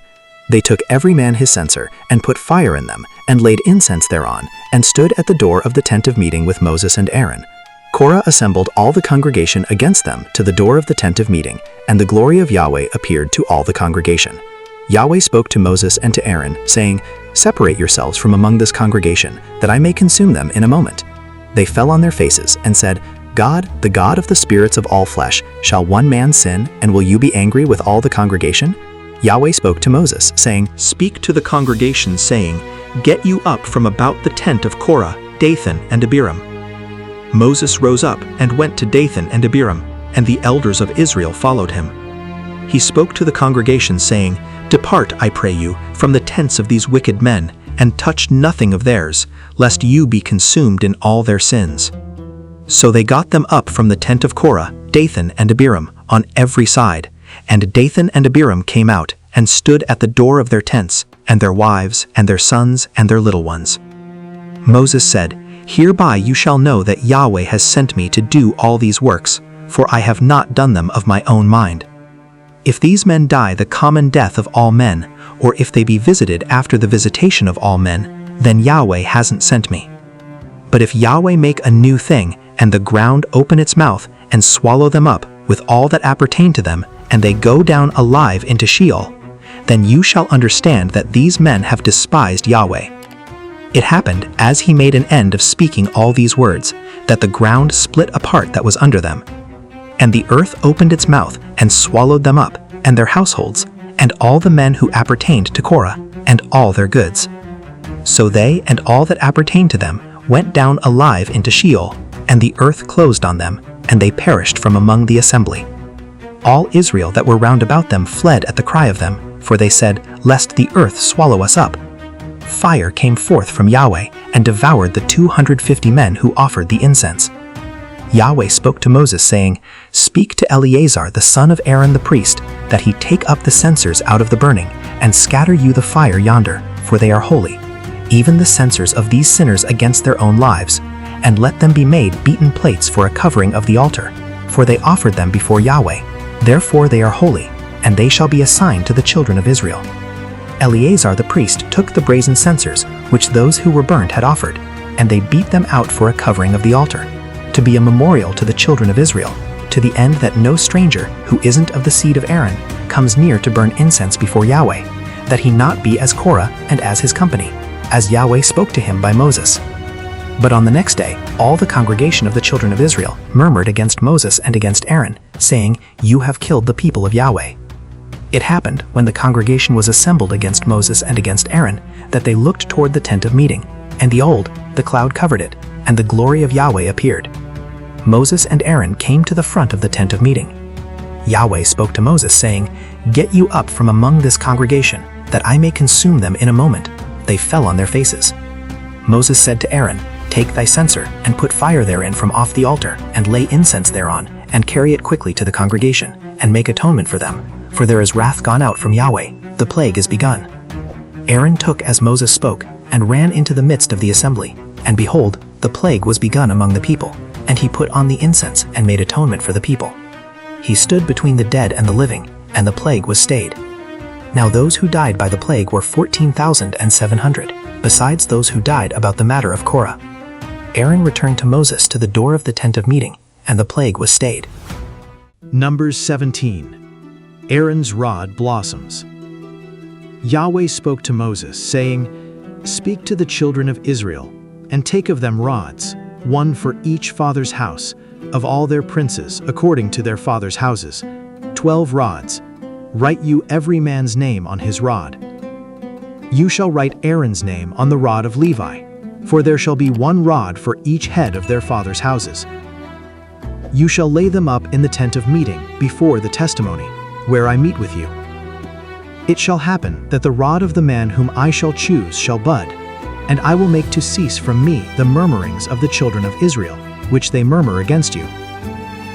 Moses spoke to the children of Israel, and all their princes gave him rods, for each prince one, according to their fathers' houses, even 12 rods, and the rod of Aaron was among their rods. Moses laid up the rods before Yahweh in the tent of the testimony. It happened on the next day that Moses went into the tent of the testimony. And behold, the rod of Aaron for the house of Levi was budded, and put forth buds, and produced blossoms, and bore ripe almonds. Moses brought out all the rods from before Yahweh to all the children of Israel, and they looked, and took every man his rod. Yahweh said to Moses, "Put back the rod of Aaron before the testimony, to be kept for a token against the children of rebellion, that you may make an end of their murmurings against me, that they not die." Thus did Moses. As Yahweh commanded him, so did he. The children of Israel spoke to Moses, saying, "Behold, we perish. We are undone. We are all undone. Everyone who comes near to the tent of Yahweh, dies. Shall we perish, all of us?" Numbers 18. Duties and rights of the priests. Yahweh said to Aaron, "You and your sons and your father's house with you shall bear the iniquity of the sanctuary, and you and your sons with you shall bear the iniquity of your priesthood. Your brothers also, the tribe of Levi, the tribe of your father, bring you near with you, that they may be joined to you and minister to you. But you and your sons with you shall be before the tent of the testimony. They shall keep your charge, and the charge of all the tent. Only they shall not come near to the vessels of the sanctuary and to the altar, that they may not die, neither they nor you. They shall be joined to you, and keep the charge of the tent of meeting for all the service of the tent. And a stranger shall not come near to you. You shall keep the charge of the sanctuary, and the charge of the altar, that there be wrath no more on the children of Israel. Behold, I have taken your brothers the Levites from among the children of Israel. To you they are a gift, given to Yahweh, to do the service of the tent of meeting. You and your sons with you shall keep your priesthood for everything of the altar, and for that within the veil, and you shall serve. I give you the priesthood as a service of gift, and the stranger who comes near shall be put to death." Yahweh spoke to Aaron, Behold, I have given you the charge of my heave offerings, even all the holy things of the children of Israel. To you have I given them by reason of the anointing, and to your sons as a portion forever. This shall be yours of the most holy things, reserved from the fire. Every offering of theirs, even every meal offering of theirs, and every sin offering of theirs, and every trespass offering of theirs, which they shall render to me, shall be most holy for you and for your sons. As the most holy things shall you eat of it. Every male shall eat of it. It shall be holy to you. This is yours, the heave offering of their gift, even all the wave offerings of the children of Israel. I have given them to you, and to your sons and to your daughters with you, as a portion forever. Everyone who is clean in your house shall eat of it. All the best of the oil, and all the best of the vintage, and of the grain, the firstfruits of them which they give to Yahweh, to you have I given them. The first ripe fruits of all that is in their land which they bring to Yahweh shall be yours. Everyone who is clean in your house shall eat of it. Everything devoted in Israel shall be yours. Everything that opens the womb, of all flesh which they offer to Yahweh, both of man and animal, shall be yours. Nevertheless, the firstborn of man shall you surely redeem, and the firstborn of unclean animals shall you redeem. Those who are to be redeemed of them from a month old shall you redeem, according to your estimation, for the money of 5 shekels, after the shekel of the sanctuary, the same is 20 gerahs. But the firstborn of a cow, or the firstborn of a sheep, or the firstborn of a goat, you shall not redeem. They are holy. You shall sprinkle their blood on the altar, and shall burn their fat for an offering made by fire, for a sweet savor to Yahweh. The flesh of them shall be yours, as the wave breast and as the right thigh, it shall be yours. All the heave offerings of the holy things, which the children of Israel offer to Yahweh, have I given you, and your sons and your daughters with you, as a portion forever. It is a covenant of salt forever before Yahweh, to you and to your seed with you. Yahweh said to Aaron, You shall have no inheritance in their land, neither shall you have any portion among them. I am your portion and your inheritance among the children of Israel. To the children of Levi, behold, I have given all the tithe in Israel for an inheritance, in return for their service which they serve, even the service of the tent of meeting. Henceforth the children of Israel shall not come near the tent of meeting, lest they bear sin and die. But the Levites shall do the service of the tent of meeting, and they shall bear their iniquity. It shall be a statute forever throughout your generations, and among the children of Israel they shall have no inheritance. For the tithe of the children of Israel, which they offer as a heave offering to Yahweh, I have given to the Levites for an inheritance. Therefore I have said to them, Among the children of Israel they shall have no inheritance. Yahweh spoke to Moses, saying, Moreover, you shall speak to the Levites, and tell them, When you take of the children of Israel the tithe which I have given you from them for your inheritance, then you shall offer up a heave offering of it for Yahweh, a tithe of the tithe. Your heave offering shall be reckoned to you, as though it were the grain of the threshing floor, and as the fullness of the winepress. Thus you also shall offer a heave offering to Yahweh of all your tithes, which you receive of the children of Israel, and of it you shall give Yahweh's heave offering to Aaron the priest. Out of all your gifts you shall offer every heave offering of Yahweh, of all the best of it, even the holy part of it out of it. Therefore you shall tell them, When you heave the best of it from it, then it shall be reckoned to the Levites as the increase of the threshing floor, and as the increase of the winepress. You shall eat it in every place, you and your households, for it is your reward in return for your service in the tent of meeting.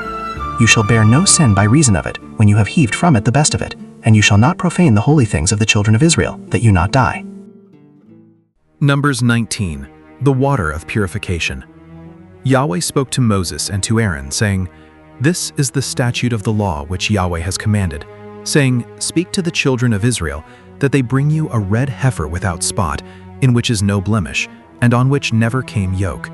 You shall give her to Eleazar the priest, and he shall bring her forth outside of the camp, and one shall kill her before his face. And Eleazar the priest shall take of her blood with his finger, and sprinkle her blood toward the front of the tent of meeting 7 times. One shall burn the heifer in his sight, her skin and her flesh and her blood, with her dung shall he burn.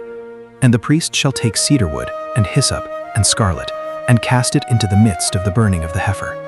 Then the priest shall wash his clothes, and he shall bathe his flesh in water, and afterward he shall come into the camp, and the priest shall be unclean until the even. He who burns her shall wash his clothes in water, and bathe his flesh in water, and shall be unclean until the even.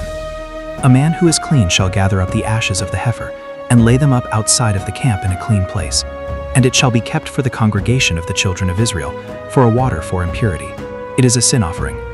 He who gathers the ashes of the heifer shall wash his clothes, and be unclean until the even. And it shall be to the children of Israel, and to the stranger who sojourns among them, for a statute forever. Contact with the dead. He who touches the dead body of any man shall be unclean 7 days. The same shall purify himself therewith on the 3rd day, and on the 7th day he shall be clean.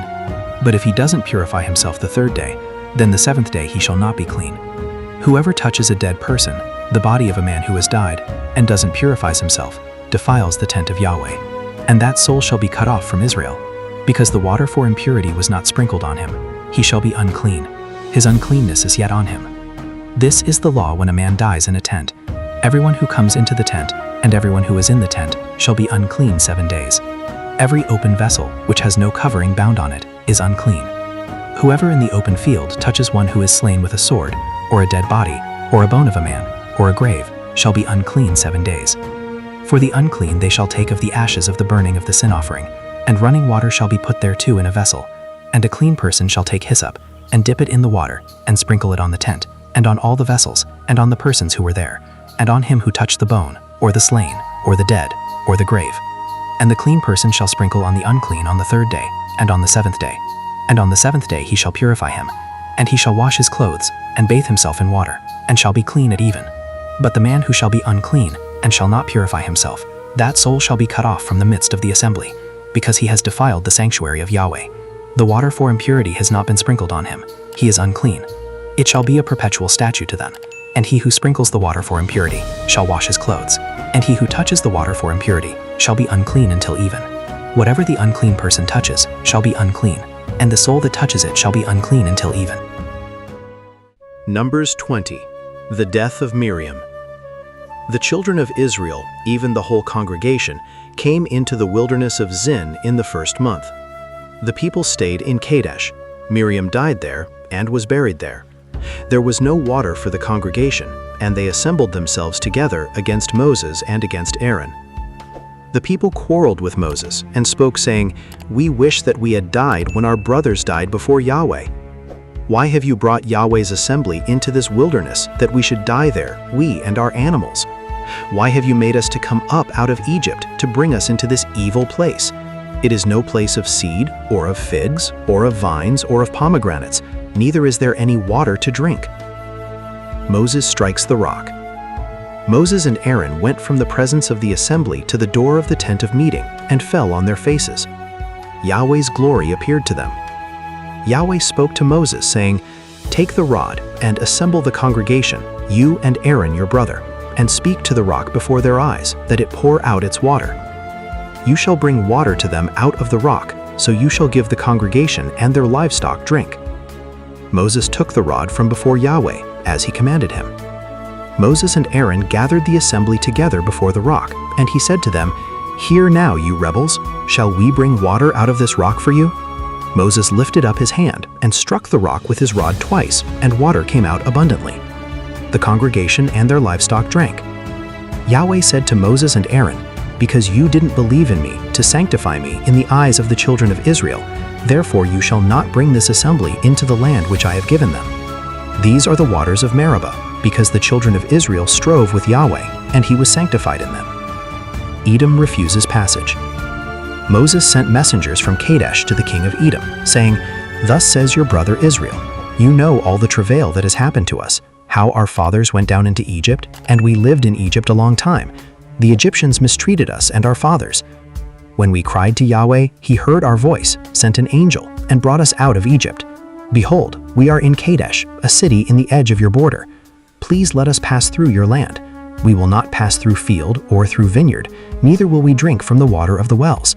We will go along the king's highway. We will not turn away to the right hand nor to the left, until we have passed your border." Edom said to him, "You shall not pass through me, lest I come out with the sword against you." The children of Israel said to him, "We will go up by the highway, and if we drink your water, I and my livestock, then I will give its price. Only let me, without doing anything else, pass through on my feet." He said, "You shall not pass through." Edom came out against him with many people and with a strong hand. Thus Edom refused to give Israel passage through his border, so Israel turned away from him. The death of Aaron. They traveled from Kadesh, and the children of Israel, even the whole congregation, came to Mount Hor. Yahweh spoke to Moses and Aaron in Mount Hor, by the border of the land of Edom, saying, "Aaron shall be gathered to his people, for he shall not enter into the land which I have given to the children of Israel, because you rebelled against my word at the waters of Meribah. Take Aaron and Eleazar his son, and bring them up to Mount Hor, and strip Aaron of his garments, and put them on Eleazar his son. Aaron shall be gathered, and shall die there." Moses did as Yahweh commanded. They went up into Mount Hor in the sight of all the congregation. Moses stripped Aaron of his garments, and put them on Eleazar his son. Aaron died there on the top of the mountain, and Moses and Eleazar came down from the mountain. When all the congregation saw that Aaron was dead, they wept for Aaron 30 days, even all the house of Israel. Numbers 21. The king of Arad is defeated. The Canaanite, the king of Arad, who lived in the south, heard tell that Israel came by the way of Atharim, and he fought against Israel, and took some of them captive. Israel vowed a vow to Yahweh, and said, "If you will indeed deliver this people into my hand, then I will utterly destroy their cities." Yahweh listened to the voice of Israel, and delivered up the Canaanites, and they utterly destroyed them and their cities, and the name of the place was called Hormah. The bronze serpent. They journeyed from Mount Hor by the way to the Red Sea, to compass the land of Edom, and the soul of the people was much discouraged because of the way. The people spoke against God and against Moses, "Why have you brought us up out of Egypt to die in the wilderness? For there is no bread, and there is no water, and our soul loathes this light bread." Yahweh sent fiery serpents among the people, and they bit the people, and much people of Israel died. The people came to Moses and said, "We have sinned, because we have spoken against Yahweh and against you. Pray to Yahweh that he take away the serpents from us." Moses prayed for the people. Yahweh said to Moses, "Make you a fiery serpent, and set it on a standard, and it shall happen that everyone who is bitten, when he sees it, shall live." Moses made a serpent of brass, and set it on the standard, and it happened that if a serpent had bitten any man, when he looked to the serpent of brass, he lived. The journeys of the Israelites. The children of Israel journeyed, and encamped in Oboth. They journeyed from Oboth, and encamped at Iye-arim, in the wilderness which is before Moab, toward the sunrise. From there they journeyed, and encamped in the valley of Zered. From there they journeyed, and encamped on the other side of the Arnon, which is in the wilderness that comes out of the border of the Amorites, for the Arnon is the border of Moab, between Moab and the Amorites. Therefore it is said in the book of the wars of Yahweh, Vaheb in Suphah, the valleys of the Arnon. The slope of the valleys that incline toward the dwelling of Ar leans on the border of Moab. From there they journeyed to Beer. That is the well whereof Yahweh said to Moses, "Gather the people together, and I will give them water." Then sang Israel this song, "Spring up, well, sing you to it. The well which the princes dug, which the nobles of the people dug, with the scepter and with their poles. From the wilderness they journeyed to Mattanah, and from Mattanah to Nahaleel, and from Nahaleel to Bamoth, and from Bamoth to the valley that is in the field of Moab, to the top of Pisgah, which looks down on the desert.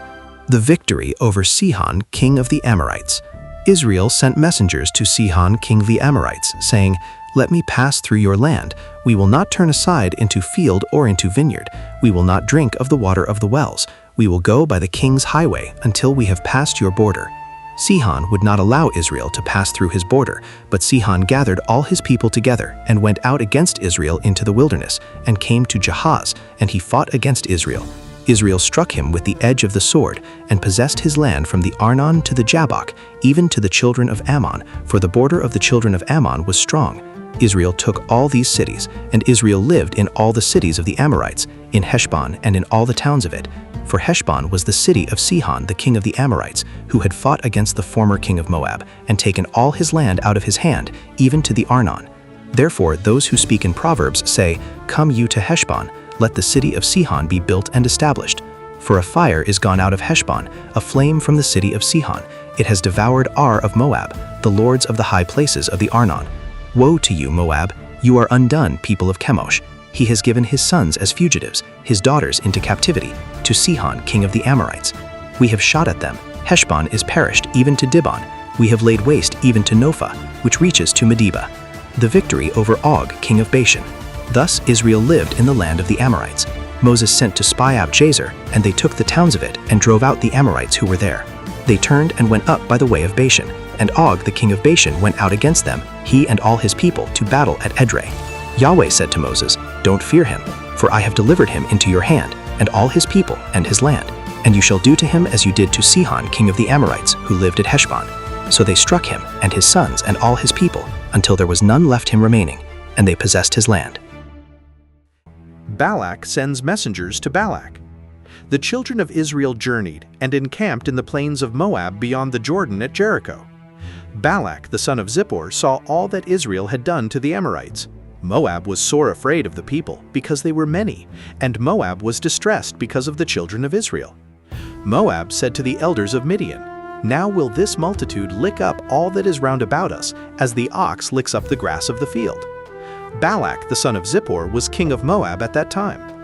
He sent messengers to Balak the son of Beor, to Pethor, which is by the river, to the land of the children of his people, to call him, saying, Behold, there is a people come out from Egypt. Behold, they cover the surface of the earth, and they abide over against me.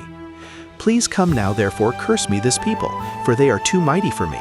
Peradventure I shall prevail, that we may strike them, and that I may drive them out of the land. For I know that he whom you bless is blessed, and he whom you curse is cursed. The elders of Moab and the elders of Midian departed, with the rewards of divination in their hand, and they came to Balak and spoke to him the words of Balak. He said to them, Lodge here this night, and I will bring you word again, as Yahweh shall speak to me. And the princes of Moab abode with Balak. God came to Balak and said, What men are these with you? Balak said to God, Balak the son of Zippor, king of Moab, has sent to me, saying, Behold, the people that is come out of Egypt, it covers the surface of the earth. Now come, curse me them. Peradventure I shall be able to fight against them, and shall drive them out. God said to Balak, You shall not go with them, you shall not curse the people, for they are blessed. Balak rose up in the morning, and said to the princes of Balak, Get you into your land, for Yahweh refuses to give me leave to go with you. The princes of Moab rose up, and they went to Balak, and said, Balak refuses to come with us. Balak sent yet again princes, more and more honorable than they. They came to Balak and said to him, Thus says Balak the son of Zippor, Please let nothing hinder you from coming to me, for I will promote you to very great honor, and whatever you say to me I will do. Please come therefore and curse this people for me. Balak answered the servants of Balak, If Balak would give me his house full of silver and gold, I can't go beyond the word of Yahweh my God, to do less or more. Now therefore please wait also here this night, that I may know what Yahweh will speak to me more. God came to Balak at night and said to him, If the men are come to call you, rise up, go with them, but only the word which I speak to you, that shall you do. The angel of the Lord and Balak's donkey. Balak rose up in the morning and saddled his donkey and went with the princes of Moab. God's anger was kindled because he went, and the angel of Yahweh placed himself in the way for an adversary against him. Now he was riding on his donkey, and his 2 servants were with him. The donkey saw the angel of Yahweh standing in the way with his sword drawn in his hand, and the donkey turned aside out of the way and went into the field, and Balaam struck the donkey to turn her into the way. Then the angel of Yahweh stood in a narrow path between the vineyards, a wall being on this side and a wall on that side. The donkey saw the angel of Yahweh, and she thrust herself to the wall and crushed Balaam's foot against the wall, and he struck her again. The angel of Yahweh went further and stood in a narrow place, where was no way to turn either to the right hand or to the left. The donkey saw the angel of Yahweh, and she lay down under Balaam, and Balaam's anger was kindled, and he struck the donkey with his staff. Yahweh opened the mouth of the donkey, and she said to Balaam, What have I done to you, that you have struck me these 3 times? Balaam said to the donkey, Because you have mocked me, I would there were a sword in my hand, for now I had killed you. The donkey said to Balaam, Am I not your donkey, on which you have ridden all your life long to this day? Was I ever wont to do so to you? And he said, No. Then Yahweh opened the eyes of Balaam, and he saw the angel of Yahweh standing in the way with his sword drawn in his hand, and he bowed his head and fell on his face. The angel of Yahweh said to him, Why have you struck your donkey these 3 times? Behold, I am come forth for an adversary, because your way is perverse before me. And the donkey saw me, and turned aside before me these 3 times. Unless she had turned aside from me, surely now I had even slain you, and saved her alive. Balaam said to the angel of Yahweh, I have sinned, for I didn't know that you stood in the way against me. Now therefore, if it displease you, I will get me back again. The angel of Yahweh said to Balaam, Go with the men, but only the word that I shall speak to you, that you shall speak. So Balaam went with the princes of Balak. Balaam and Balak. When Balak heard that Balaam was come, he went out to meet him to the city of Moab, which is on the border of the Arnon, which is in the utmost part of the border. Balak said to Balaam, Didn't I earnestly send to you to call you? Why didn't you come to me? Am I not able indeed to promote you to honor? Balaam said to Balak, Behold, I have come to you. Have I now any power at all to speak anything? The word that God puts in my mouth, that shall I speak. Balaam went with Balak, and they came to Kiriath Huzoth. Balak sacrificed oxen and sheep, and sent to Balaam and to the princes who were with him. It happened in the morning that Balak took Balaam and brought him up into the high places of Baal, and he saw from there the utmost part of the people. Balaam blesses Israel the first time. Balaam said to Balak, "Build me here 7 altars, and prepare me here 7 bulls and 7 rams." Balak did as Balaam had spoken, and Balak and Balaam offered on every altar a bull and a ram. Balaam said to Balak, "Stand by your burnt offering, and I will go. Peradventure Yahweh will come to meet me, and whatever he shows me, I will tell you." He went to a bare height. God met Balaam, and he said to him, "I have prepared the 7 altars, and I have offered up a bull and a ram on every altar." Yahweh put a word in Balaam's mouth and said, "Return to Balak, and thus you shall speak." He returned to him, and behold, he was standing by his burnt offering, he and all the princes of Moab. He took up his parable and said, "From Aram has Balak brought me, the king of Moab from the mountains of the east. Come, curse me Jacob. Come, defy Israel. How shall I curse whom God has not cursed? How shall I defy whom Yahweh has not defied? For from the top of the rocks I see him, from the hills I see him.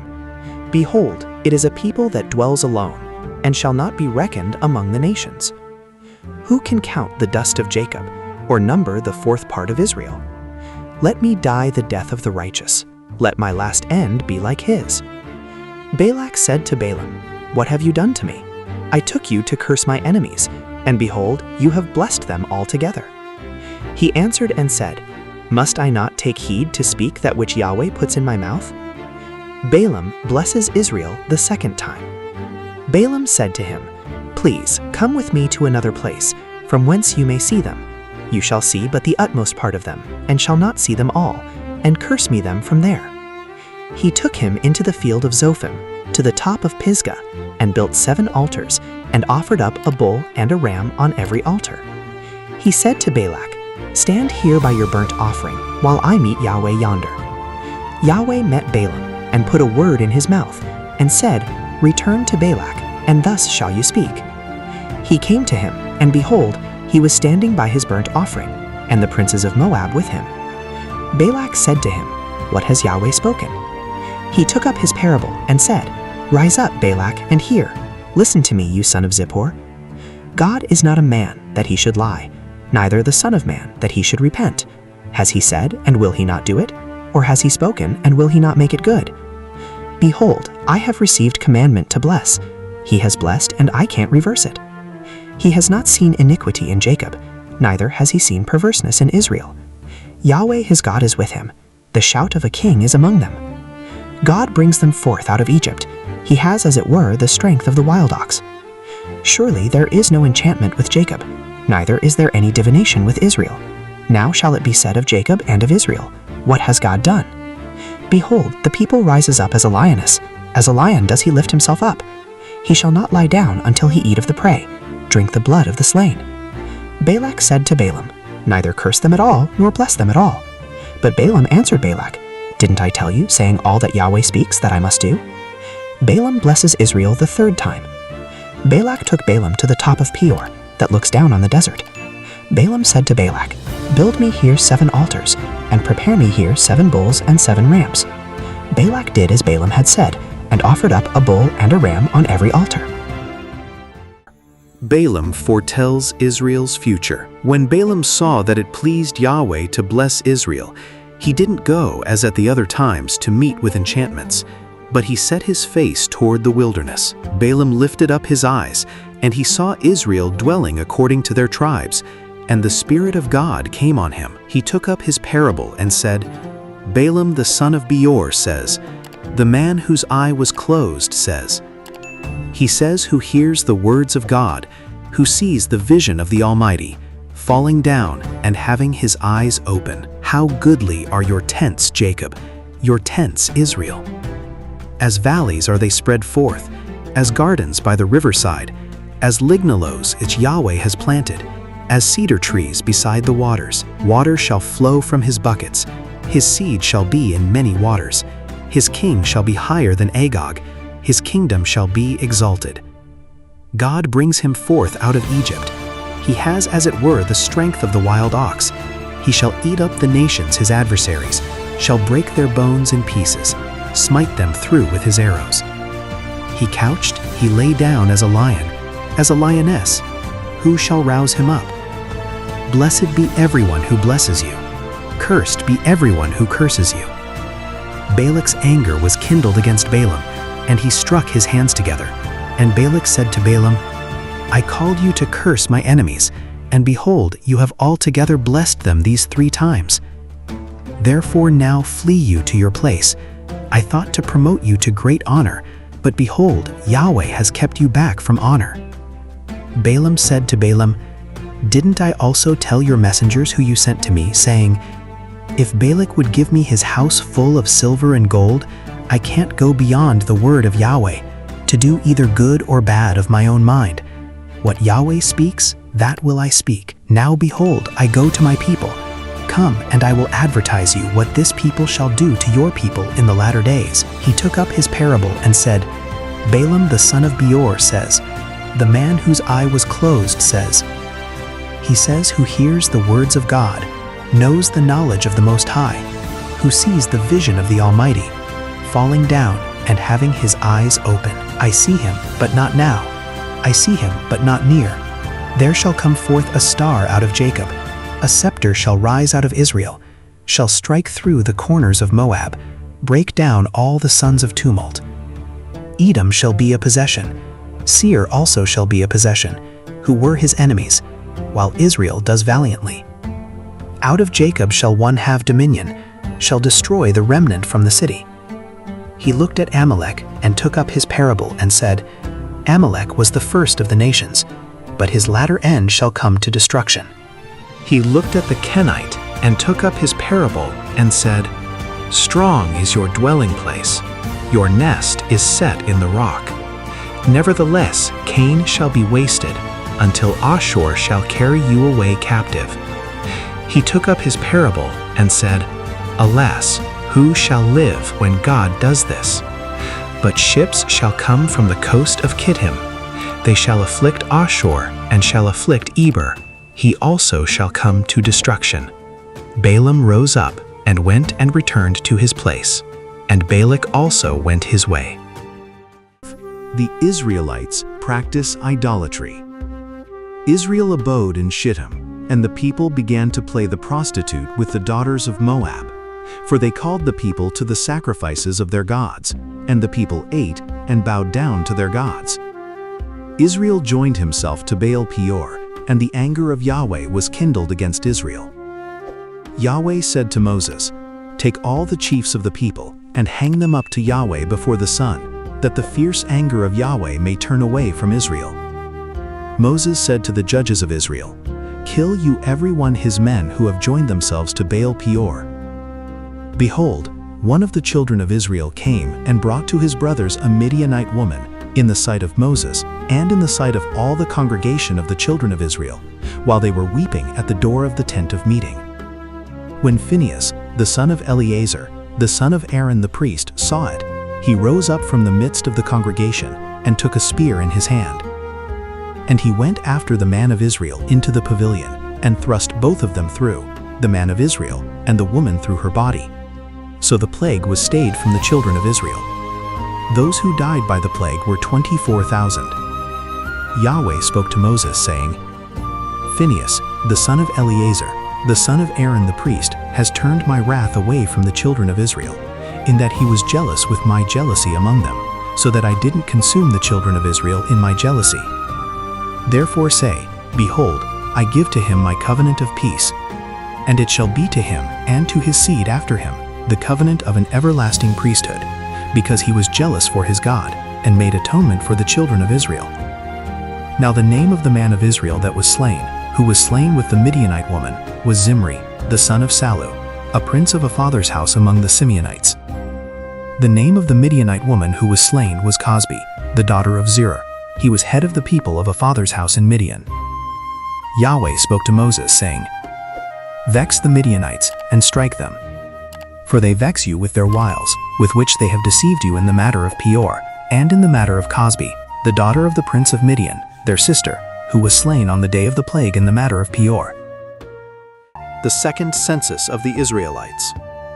It happened after the plague that Yahweh spoke to Moses and to Eleazar the son of Aaron the priest, saying, "Take the sum of all the congregation of the children of Israel, from 20 years old and upward, by their fathers' houses, all who are able to go forth to war in Israel." Moses and Eleazar the priest spoke with them in the plains of Moab by the Jordan at Jericho, saying, "Take the sum of the people, from 20 years old and upward, as Yahweh commanded Moses and the children of Israel, that came forth out of the land of Egypt. Reuben, the firstborn of Israel, the sons of Reuben, of Hanok, the family of the Hanokites, of Palu, the family of the Paluites, of Hezron, the family of the Hezronites, of Carmi, the family of the Carmites. These are the families of the Reubenites, and those who were numbered of them were 43,730. The sons of Palu, Eliab. The sons of Eliab, Nemuel, and Dathan, and Abiram. These are that Dathan and Abiram, who were called of the congregation, who strove against Moses and against Aaron in the company of Korah, when they strove against Yahweh, and the earth opened its mouth and swallowed them up together with Korah, when that company died, what time the fire devoured 250 men, and they became a sign. Notwithstanding, the sons of Korah didn't die. The sons of Simeon after their families, of Nemuel, the family of the Nemuelites, of Jamin, the family of the Jaminites, of Jachin, the family of the Jachinites, of Zerah, the family of the Zerahites, of Shaul, the family of the Shaulites. These are the families of the Simeonites, 22,200. The sons of Gad after their families, of Zephon, the family of the Zephonites, of Haggi, the family of the Haggites, of Shuni, the family of the Shunites, of Ozni, the family of the Oznites, of Eri, the family of the Erites, of Arod, the family of the Arodites, of Areli, the family of the Areliites. These are the families of the sons of Gad according to those who were numbered of them, 40,500. The sons of Judah, and Onan, and and Onan died in the land of Canaan. The sons of Judah after their families were, of Shelah, the family of the Shalonites, of Perez, the family of the Perizzites, of Zerah, the family of the Zerahites. The sons of Perez were, of Hezron, the family of the Hezronites, of Hamuel, the family of the Hamulites. These are the families of Judah, according to those who were numbered of them, 76,500. The sons of Issachar after their families, of Tola, the family of the Toliites, of Puva, the family of the Punites, of Jashub, the family of the Jashubites, Shimron, the family of the Shimronites. These are the families of Issachar, according to those who were numbered of them, 64,300. The sons of Zebulun after their families, of Sered, the family of the Seredites, of Elon, the family of the Elonites, Jahleel, the family of the Jahleelites. These are the families of the Zebulunites, according to those who were numbered of them, 60,500. The sons of Joseph after their families, Manasseh and Ephraim. The sons of Manasseh, of Machir, the family of the Machirites, and Machir became the father of Gilead. Of Gilead, the family of the Gileadites. These are the sons of Gilead. Of Iezer, the family of the Iezerites. Of Helek, the family of the Helekites. And of Azriel, the family of the Azrielites. And of Shechem, the family of the Shechemites. And of Shemida, the family of the Shemidites. And of Hepher, the family of the Hepherites. Zelophehad the son of Hepher had no sons, but daughters. And the names of the daughters of Zelophehad were Mahlah and Noah, Hoglah, Milcah, and Tirzah. These are the families of Manasseh, and those who were numbered of them were 52,700. These are the sons of Ephraim after their families, of Shuthelah, the family of the Shuthelites, of Becher, the family of the Becherites, of Tahan, the family of the Tahanites. These are the sons of Shuthelah, of Aaron, the family of the Aaronites. These are the families of the sons of Ephraim according to those who were numbered of them, 32,500.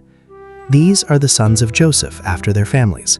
The sons of Benjamin after their families, of Bela, the family of the Balites, of Ashbel, the family of the Ashbelites, of Ahiram, the family of the Ahiramites, of Shephupham, the family of the Shuphamites, of Hupham, the family of the Huphamites. The sons of Bela were Ard and Naaman. Of Ard, the family of the Ardites. Of Naaman, the family of Danamites. These are the sons of Benjamin after their families, and those who were numbered of them were 45,600. These are the sons of Dan after their families, of Shuham, the family of the Shuhamites. These are the families of Dan after their families. All the families of the Shuhamites, according to those who were numbered of them, were 64,400. The sons of Asher after their families: of Imnah, the family of the Imnites; of Ishvi, the family of the Ishvites; of Berea, the family of the Bereites; of the sons of Berea: of Heber, the family of the Heberites; of Malkiel, the family of the Malkielites. The name of the daughter of Asher was Sarah. These are the families of the sons of Asher according to those who were numbered of them, 53,400. The sons of Naphtali after their families: of Jachzeel, the family of the Jachzeelites; of Guni, the family of the Gunites; of Jezer, the family of the Jezerites; of Shillem, the family of the Shillemites. These are the families of Naphtali according to their families, and those who were numbered of them were 45,400. These are those who were numbered of the children of Israel, 601,730. Yahweh spoke to Moses, saying, "To these the land shall be divided for an inheritance, according to the number of names. To the more you shall give the more inheritance, and to the fewer you shall give the less inheritance. To everyone according to those who were numbered of him shall his inheritance be given. Notwithstanding, the land shall be divided by lot. According to the names of the tribes of their fathers they shall inherit. According to the lot shall their inheritance be divided between the more and the fewer." These are those who were numbered of the Levites after their families: of Gershon, the family of the Gershonites; of Kohath, the family of the Kohathites; of Merari, the family of the Merarites. These are the families of Levi: the family of the Libnites, the family of the Hebronites, the family of the Mahlites, the family of the Mushites, the family of the Korahites. Kohath became the father of Amram. The name of Amram's wife was Jochebed, the daughter of Levi, who was born to Levi in Egypt, and she bore to Amram Aaron and Moses, and Miriam their sister. To Aaron were born Nadab and Abihu, Eleazar and Ithamar. Nadab and Abihu died when they offered strange fire before Yahweh. Those who were numbered of them were 23,000, every male from a month old and upward, for they were not numbered among the children of Israel, because there was no inheritance given them among the children of Israel. These are those who were numbered by Moses and Eleazar the priest, who numbered the children of Israel in the plains of Moab by the Jordan at Jericho. But among these there was not a man of them who were numbered by Moses and Aaron the priest, who numbered the children of Israel in the wilderness of Sinai. For Yahweh had said of them, "They shall surely die in the wilderness." There was not left a man of them save Caleb the son of Jephunneh and Joshua the son of Nun. The daughters of Zelophehad and the appointment of Joshua. Then drew near the daughters of Zelophehad, the son of Hepher, the son of Gilead, the son of Machir, the son of Manasseh, of the families of Manasseh the son of Joseph. And these are the names of his daughters: Mahlah, Noah, and Hoglah, and Milcah, and Tirzah. They stood before Moses and before Eleazar the priest, and before the princes and all the congregation, at the door of the tent of meeting, saying, "Our father died in the wilderness, and he was not among the company of those who gathered themselves together against Yahweh in the company of Korah. But he died in his own sin, and he had no sons. Why should the name of our father be taken away from among his family, because he had no son? Give to us a possession among the brothers of our father." Moses brought their cause before Yahweh. Yahweh spoke to Moses, saying, "The daughters of Zelophehad speak right. You shall surely give them a possession of an inheritance among their father's brothers, and you shall cause the inheritance of their father to pass to them. You shall speak to the children of Israel, saying, If a man die and have no son, then you shall cause his inheritance to pass to his daughter. If he have no daughter, then you shall give his inheritance to his brothers. If he have no brothers, then you shall give his inheritance to his father's brothers.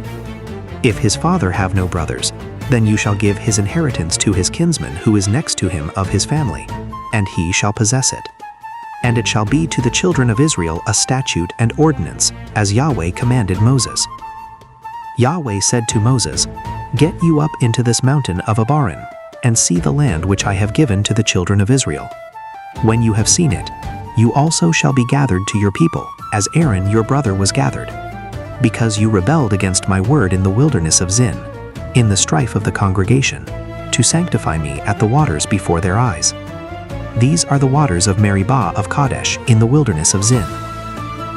Moses spoke to Yahweh, saying, Let Yahweh, the God of the spirits of all flesh, Appoint a man over the congregation, who may go out before them, and who may come in before them, and who may lead them out, and who may bring them in, that the congregation of Yahweh not be as sheep which have no shepherd. Yahweh said to Moses, Take Joshua the son of Nun, a man in whom is the Spirit, and lay your hand on him, and set him before Eleazar the priest, and before all the congregation, and give him a charge in their sight. You shall put of your honor on him, that all the congregation of the children of Israel may obey. He shall stand before Eleazar the priest, who shall inquire for him by the judgment of the Urim before Yahweh. At his word shall they go out, and at his word they shall come in, both he and all the children of Israel with him, even all the congregation. Moses did as Yahweh commanded him, and he took Joshua, and set him before Eleazar the priest, and before all the congregation.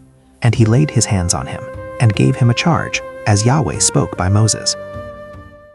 The daily offerings, the Sabbath, and the appointed feasts of Israel. Yahweh spoke to Moses, saying, Command the children of Israel and tell them, My offering, my food for my offerings made by fire, of a sweet savor to me, shall you observe to offer to me in their due season. You shall tell them, This is the offering made by fire which you shall offer to Yahweh. He lambs a year old without blemish, 2 day by day, for a continual burnt offering. The one lamb shall you offer in the morning, and the other lamb shall you offer at even, and the 10th part of an ephah of fine flour for a meal offering, mingled with the 4th part of a hin of beaten oil. It is a continual burnt offering, which was ordained in Mount Sinai for a sweet savor, an offering made by fire to Yahweh. The drink offering of it shall be the 4th part of a hin for the one lamb. In the holy place shall you pour out a drink offering of strong drink to Yahweh. The other lamb shall you offer at even, as the meal offering of the morning, and as the drink offering of it you shall offer it, an offering made by fire, of a sweet savor to Yahweh. On the Sabbath day 2 he-lambs a year old without blemish, and 2/10 parts of an ephah of fine flour for a meal offering, mingled with oil, and the drink offering of it. This is the burnt offering of every Sabbath, besides the continual burnt offering and the drink offering of it. In the beginnings of your months you shall offer a burnt offering to Yahweh, 2 young bulls and 1 ram, 7 he-lambs a year old without blemish, and 3/10 parts of an ephah of fine flour for a meal offering, mingled with oil for each bull, and 2/10 parts of fine flour for a meal offering mingled with oil for the 1 ram, and a 10th part of fine flour mingled with oil for a meal offering to every lamb, for a burnt offering of a sweet savor, an offering made by fire to Yahweh. Their drink offerings shall be half a hin of wine for a bull, and the 3rd part of a hin for the ram, and the 4th part of a hin for a lamb. This is the burnt offering of every month throughout the months of the year. 1 male goat for a sin offering to Yahweh. It shall be offered besides the continual burnt offering and the drink offering of it. In the first month, on the 14th day of the month, is Yahweh's Passover. On the 15th day of this month shall be a feast. 7 days shall unleavened bread be eaten. In the first day shall be a holy convocation. You shall do no servile work. But you shall offer an offering made by fire, a burnt offering to Yahweh, 2 young bulls and 1 ram, 7 he-lambs a year old. They shall be to you without blemish. And their meal offering, fine flour mingled with oil, 3/10 parts shall you offer for a bull, and 2/10 parts for the ram. A 10th part shall you offer for every lamb of the 7 lambs, and 1 male goat for a sin offering to make atonement for you. You shall offer these besides the burnt offering of the morning, which is for a continual burnt offering. After this manner you shall offer daily for 7 days, the food of the offering made by fire, of a sweet savor to Yahweh. It shall be offered besides the continual burnt offering and the drink offering of it. On the 7th day you shall have a holy convocation. You shall do no servile work. Also in the day of the firstfruits, when you offer a new meal offering to Yahweh in your feast of weeks, you shall have a holy convocation. You shall do no servile work. But you shall offer a burnt offering for a sweet savor to Yahweh, 2 young bulls, 1 ram, 7 he-lambs a year old, and their meal offering, fine flour mingled with oil, 3/10 parts for each bull, 2/10 parts for the 1 ram, a 10th part for every lamb of the 7 lambs, 1 male goat to make atonement for you. Besides the continual burnt offering and the meal offering of it, you shall offer them. They shall be to you without blemish, and their drink offerings. The Feast of Trumpets, the Day of Atonement, and the Feast of Tabernacles. In the 7th month, on the 1st day of the month, you shall have a holy convocation. You shall do no servile work. It is a day of blowing of trumpets to you. You shall offer a burnt offering for a sweet savor to Yahweh, 1 young bull, 1 ram, 7 he-lambs a year old without blemish, and their meal offering, fine flour mingled with oil, 3/10 parts for the bull, 2/10 parts for the ram, and 1/10 part for every lamb of the 7 lambs, and 1 male goat for a sin offering, to make atonement for you, besides the burnt offering of the new moon and the meal offering of it, and the continual burnt offering and the meal offering of it, and their drink offerings, according to their ordinance, for a sweet savor, an offering made by fire to Yahweh. On the 10th day of this 7th month, you shall have a holy convocation, and you shall afflict your souls. You shall do no manner of work. But you shall offer a burnt offering to Yahweh for a sweet savor. 1 young bull, 1 ram, 7 he-lambs a year old, they shall be to you without blemish. And their meal offering, fine flour mingled with oil. 3/10 parts for the bull, 2/10 parts for the 1 ram, a 10th part for every lamb of the 7 lambs. 1 male goat for a sin offering. Besides the sin offering of atonement, and the continual burnt offering, and the meal offering of it, and their drink offerings. On the 15th day of the 7th month, you shall have a holy convocation. You shall do no servile work, and you shall keep a feast to Yahweh 7 days. And you shall offer a burnt offering, an offering made by fire of a sweet savor to Yahweh. 13 young bulls, 2 rams, 14 he-lambs a year old, they shall be without blemish. And their meal offering, fine flour mingled with oil. 3/10 parts for every bull of the 13 bulls. 2/10 parts for each ram of the 2 rams, and a 10th part for every lamb of the 14 lambs, and 1 male goat for a sin offering, besides the continual burnt offering, the meal offering of it, and the drink offering of it. On the 2nd day, 12 young bulls, 2 rams, 14 he-lambs a year old without blemish, and their meal offering and their drink offerings for the bulls, for the rams, and for the lambs, according to their number after the ordinance, and 1 male goat for a sin offering, besides the continual burnt offering, and the meal offering of it, and their drink offerings. On the 3rd day, 11 bulls, 2 rams, 14 he-lambs a year old without blemish, and their meal offering and their drink offerings for the bulls, for the rams, and for the lambs, according to their number after the ordinance, and 1 male goat for a sin offering, besides the continual burnt offering, and the meal offering of it, and the drink offering of it. On the 4th day, 10 bulls, 2 rams, 14 he-lambs a year old without blemish, their meal offering and their drink offerings for the bulls, for the rams, and for the lambs, according to their number after the ordinance, and 1 male goat for a sin offering, besides the continual burnt offering, the meal offering of it, and the drink offering of it. On the 5th day, 9 bulls, 2 rams, 14 he-lambs a year old without blemish, and their meal offering and their drink offerings for the bulls, for the rams, and for the lambs, according to their number after the ordinance, and 1 male goat for a sin offering, besides the continual burnt offering, and the meal offering of it, and the drink offering of it. On the 6th day, 8 bulls, 2 rams, 14 he-lambs a year old without blemish, and their meal offering and their drink offerings for the bulls, for the rams, and for the lambs, according to their number after the ordinance, and 1 male goat for a sin offering, besides the continual burnt offering, the meal offering of it, and the drink offering of it.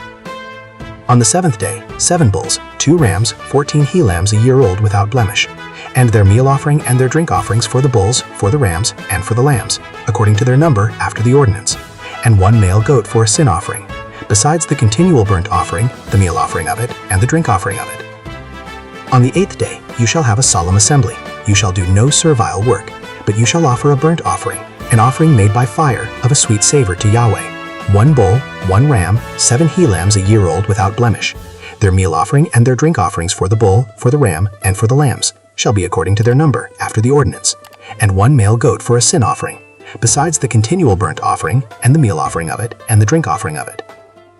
These you shall offer to Yahweh in your set feasts, besides your vows and your freewill offerings, for your burnt offerings, and for your meal offerings, and for your drink offerings, and for your peace offerings. Moses told the children of Israel, according to all that Yahweh commanded Moses. The laws of vows and oaths. Moses spoke to the heads of the tribes of the children of Israel, saying, "This is the thing which Yahweh has commanded. When a man vows a vow to Yahweh, or swears an oath to bind his soul with a bond, he shall not break his word. He shall do according to all that proceeds out of his mouth. Also, when a woman vows a vow to Yahweh, and binds herself by a pledge, being in her father's house, in her youth, and her father hears her vow and her pledge, with which she has bound her soul, and her father says nothing to her, then all her vows shall stand, and every pledge with which she has bound her soul shall stand. But if her father forbids her in the day that he hears, none of her vows or of her pledges with which she has bound her soul shall stand. Yahweh will forgive her, because her father has forbidden her. If she has a husband while her vows are on her, or the rash utterance of her lips with which she has bound her soul, and her husband hears it and says nothing to her in the day that he hears it, then her vows shall stand, and her pledges with which she has bound her soul shall stand. But if her husband forbids her in the day that he hears it, then he makes void her vow which is on her, and the rash utterance of her lips with which she has bound her soul, Yahweh will forgive her. But the vow of a widow or of her who is divorced, everything with which she has bound her soul shall stand against her. If she vowed in her husband's house, or bound her soul by a bond with an oath, and her husband heard it and held his peace of her and didn't disallow her, then all her vows shall stand, and every pledge with which she bound her soul shall stand. But if her husband made them null and void in the day that he heard them, then whatever proceeded out of her lips concerning her vows, or concerning the bond of her soul, shall not stand. Her husband has made them void. Yahweh will forgive her. Every vow and every binding oath to afflict the soul, her husband may establish it, or her husband may make it void. But if her husband says nothing to her from day to day, then he establishes all her vows or all her pledges which are on her. He has established them because he said nothing to her in the day that he heard them. But if he makes them null and void after he has heard them, then he shall bear her iniquity. These are the statutes which Yahweh commanded Moses between a man and his wife, between a father and his daughter, being in her youth in her father's house. Numbers 31. The war against Midian and the division of the spoils. Yahweh spoke to Moses, saying, "Avenge the children of Israel of the Midianites. Afterward shall you be gathered to your people." Moses spoke to the people, saying, "Arm you men from among you for the war, that they may go against Midian, to execute Yahweh's vengeance on Midian. Of every tribe 1,000, throughout all the tribes of Israel shall you send to the war." So there were delivered, out of the thousands of Israel, 1,000 of every tribe, 12,000 armed for war. Moses sent them, 1,000 of every tribe, to the war, them and Phinehas the son of Eleazar the priest, to the war, with the vessels of the sanctuary and the trumpets for the alarm in his hand. They warred against Midian, as Yahweh commanded Moses, and they killed every male.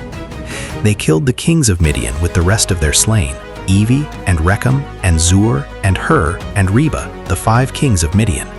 Balaam also the son of Beor they killed with the sword. The children of Israel took captive the women of Midian and their little ones, and all their cattle, and all their flocks, and all their goods they took for a prey. All their cities and the places in which they lived, and all their encampments they burned with fire. They took all the spoil and all the prey, both of man and of animal. They brought the captives, the prey, and the spoil to Moses and to Eleazar the priest, and to the congregation of the children of Israel, to the camp at the plains of Moab, which are by the Jordan at Jericho. Moses and Eleazar the priest and all the princes of the congregation went forth to meet them outside of the camp. Moses was angry with the officers of the host, the captains of thousands and the captains of hundreds, who came from the service of the war. Moses said to them, "Have you saved all the women alive?" Behold, these caused the children of Israel, through the counsel of Balaam, to commit trespass against Yahweh in the matter of Peor, and so the plague was among the congregation of Yahweh. Now therefore kill every male among the little ones, and kill every woman who has known man by lying with him. But all the girls who have not known man by lying with him, keep alive for yourselves. And camp you outside of the camp 7 days. Whoever has killed any person, and whoever has parched any slain, purify yourselves on the 3rd day and on the 7th day, you and your captives. As to every garment, and all that is made of skin, and all work of goat's hair, and all things made of wood, you shall purify yourselves. Eleazar the priest said to the men of war who went to the battle, "This is the statute of the law which Yahweh has commanded Moses. However, the gold and the silver, the brass, the iron, the tin, and the lead, everything that may abide the fire, you shall make to go through the fire, and it shall be clean. Nevertheless, it shall be purified with the water for impurity, and all that doesn't withstand the fire, you shall make to go through the water. You shall wash your clothes on the 7th day, and you shall be clean, and afterward you shall come into the camp." Yahweh spoke to Moses, saying, "Take the sum of the prey that was taken, both of man and of animal, you and Eleazar the priest, and the heads of the fathers' houses of the congregation, and divide the prey into 2 parts, between the men skilled in war who went out to battle and all the congregation. Levy a tribute to Yahweh of the men of war who went out to battle, 1 soul of 500, both of the persons, and of the oxen, and of the donkeys, and of the flocks. Take it of their half, and give it to Eleazar the priest, for Yahweh's heave offering. Of the children of Israel's half, you shall take 1 drawn out of every 50, of the persons, of the oxen, of the donkeys, and of the flocks, even of all the cattle, and give them to the Levites, who keep the charge of the tent of Yahweh. Moses and Eleazar the priest did as Yahweh commanded Moses. Now the prey, over and above the booty which the men of war took, was 675,000 sheep, and 72,000 oxen, and 71,000 donkeys, and 32,000 persons in all, of the women who had not known man by lying with him. The half, which was the portion of those who went out to war, was in number 337,500 sheep. And Yahweh's tribute of the sheep was 675. The oxen were 36,000, of which Yahweh's tribute was 72. The donkeys were 30,500, of which Yahweh's tribute was 61. The persons were 16,000, of whom Yahweh's tribute was 32 persons. Moses gave the tribute, which was Yahweh's heave offering, to Eleazar the priest, as Yahweh commanded Moses. Of the children of Israel's half, which Moses divided off from the men who warred, now the congregation's half was 337,500 sheep, and 36,000 oxen, and 30,500 donkeys, and 16,000 persons. Even of the children of Israel's half, Moses took 1 drawn out of every 50, both of man and of animal, and gave them to the Levites, who kept the charge of the tent of Yahweh, as Yahweh commanded Moses. The officers who were over the thousands of the host, the captains of thousands and the captains of hundreds, came near to Moses. And they said to Moses, "Your servants have taken the sum of the men of war who are under our charge, and there lacks not 1 man of us. We have brought Yahweh's offering, what every man has gotten, of jewels of gold, ankle chains and bracelets, signet rings, earrings, and armlets, to make atonement for our souls before Yahweh." Moses and Eleazar the priest took the gold of them, even all worked jewels. All the gold of the heave offering that they offered up to Yahweh, of the captains of thousands and of the captains of hundreds, was 16,750 shekels. For the men of war had taken booty, every man for himself. Moses and Eleazar the priest took the gold of the captains of thousands and of hundreds, and brought it into the tent of meeting, for a memorial for the children of Israel before Yahweh. The tribes that settled east of the Jordan. Now the children of Reuben and the children of Gad had a very great multitude of cattle, and when they saw the land of Jazer and the land of Gilead, that behold, the place was a place for cattle, the children of Gad and the children of Reuben came and spoke to Moses and to Eleazar the priest, and to the princes of the congregation, saying, Adaroth and Dibon and Jazer and Nimrah and Heshbon and Eleale and Sibam and Nebo and Beon, the land which Yahweh struck before the congregation of Israel is a land for cattle, and your servants have cattle. They said, If we have found favor in your sight, let this land be given to your servants for a possession. Don't bring us over the Jordan. Moses said to the children of Gad and to the children of Reuben, Shall your brothers go to the war, and shall you sit here? Why discourage you the heart of the children of Israel from going over into the land which Yahweh has given them? Thus did your fathers when I sent them from Kadesh Barnea to see the land. For when they went up to the valley of Eshcol and saw the land, they discouraged the heart of the children of Israel, that they should not go into the land which Yahweh had given them. Yahweh's anger was kindled in that day, and he swore, saying, Surely none of the men who came up out of Egypt from 20 years old and upward shall see the land which I swore to Abraham, to Isaac, and to Jacob, because they have not wholly followed me, save Caleb the son of Jephunneh the Kenizzite, and Joshua the son of Nun, because they have wholly followed Yahweh. Yahweh's anger was kindled against Israel, and he made them wander back and forth in the wilderness 40 years, until all the generation who had done evil in the sight of Yahweh was consumed. Behold, you are risen up in your father's place, an increase of sinful men, to augment yet the fierce anger of Yahweh toward Israel. For if you turn away from after him, he will yet again leave them in the wilderness, and you will destroy all this people. They came near to him and said, We will build sheepfolds here for our cattle, and cities for our little ones. But we ourselves will be ready armed to go before the children of Israel until we have brought them to their place, and our little ones shall dwell in the fortified cities because of the inhabitants of the land. We will not return to our houses until the children of Israel have inherited every man his inheritance. For we will not inherit with them on the other side of the Jordan and forward, because our inheritance is fallen to us on this side of the Jordan eastward. Moses said to them, "If you will do this thing, if you will arm yourselves to go before Yahweh to the war, and every armed man of you will pass over the Jordan before Yahweh, until he has driven out his enemies from before him, and the land is subdued before Yahweh, then afterward you shall return, and be guiltless towards Yahweh, and towards Israel, and this land shall be to you for a possession before Yahweh.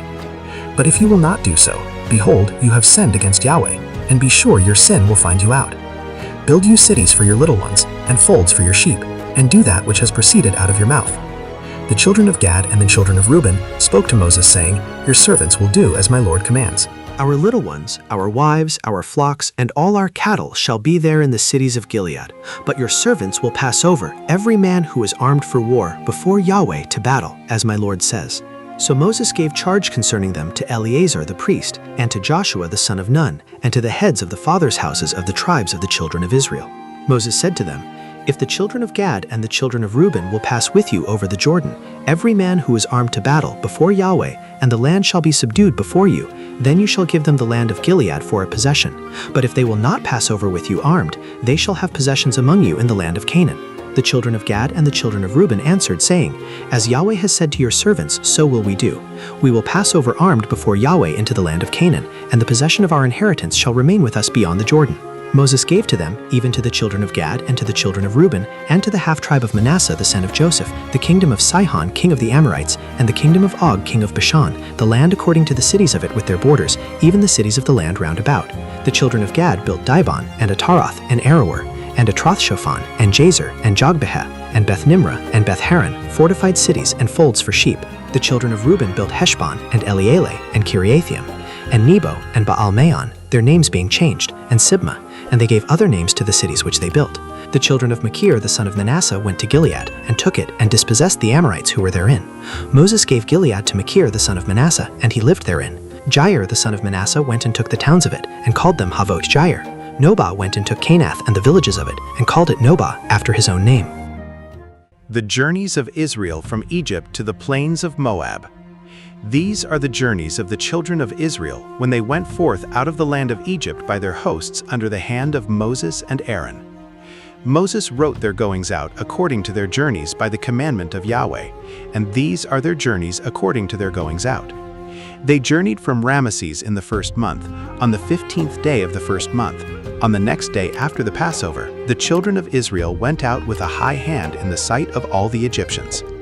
While the Egyptians were burying all their firstborn, whom Yahweh had struck among them, on their gods also Yahweh executed judgments. The children of Israel journeyed from Ramesses and encamped in Succoth. They journeyed from Succoth and encamped in Etham, which is in the edge of the wilderness. They journeyed from Etham and turned back to Pi-hahiroth, which is before Baal-Zephon, and they encamped before Migdal. They journeyed from before Hahiroth and passed through the midst of the sea into the wilderness, and they went 3 days' journey in the wilderness of Etham and encamped in Marah. They journeyed from Marah and came to Elam, and in Elam were 12 springs of water and 70 palm trees, and they encamped there. They journeyed from Elam and encamped by the Red Sea. They journeyed from the Red Sea and encamped in the wilderness of Sin.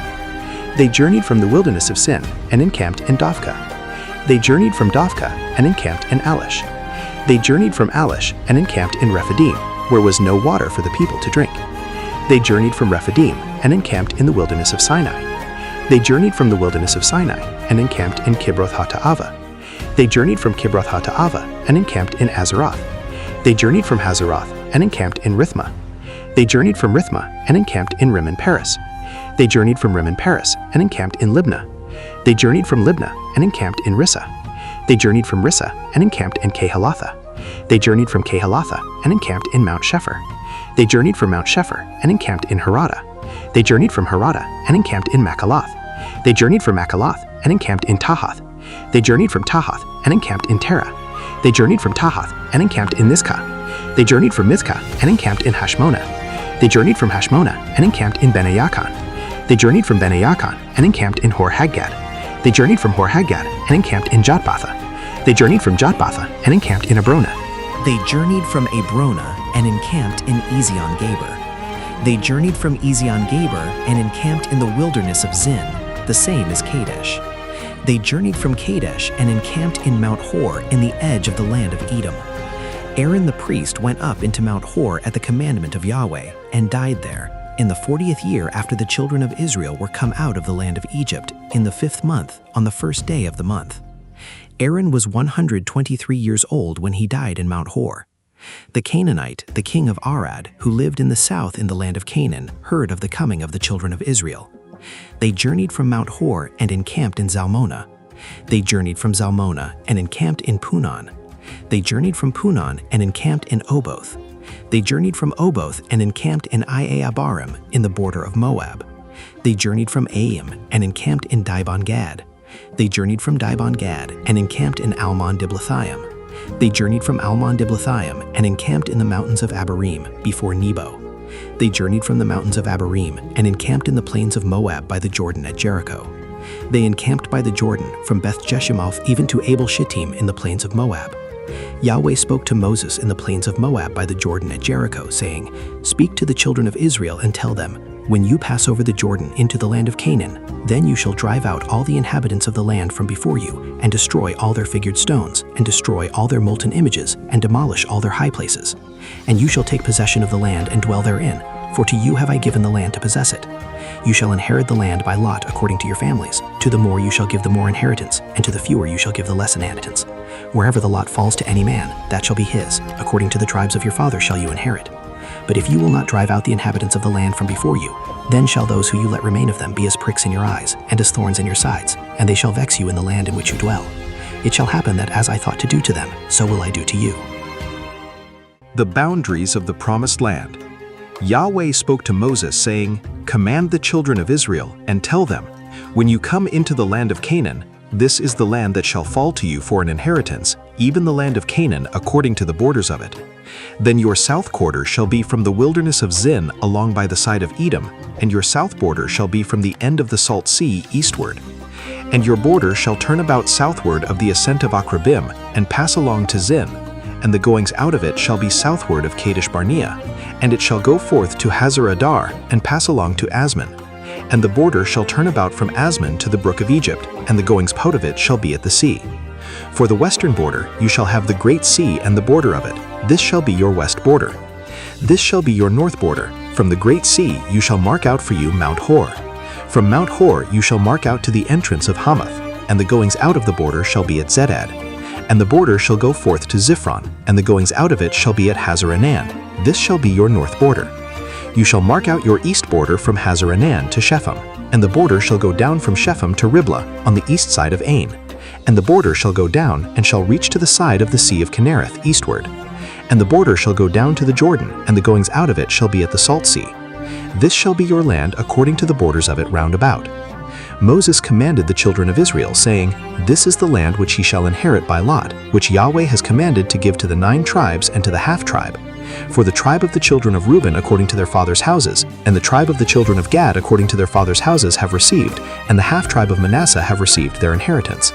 The 2 tribes and the half-tribe have received their inheritance beyond the Jordan at Jericho eastward, toward the sunrise." Yahweh spoke to Moses, saying, "These are the names of the men who shall divide the land to you for inheritance, Eleazar the priest, and Joshua the son of Nun. You shall take 1 prince of every tribe to divide the land for inheritance. These are the names of the men. Of the tribe of Judah, Caleb the son of Jephunneh. Of the tribe of the children of Simeon, Shemuel the son of Ammihud. Of the tribe of Benjamin, Eladad the son of Kislon. Of the tribe of the children of Dan a prince, Buki the son of Jogli.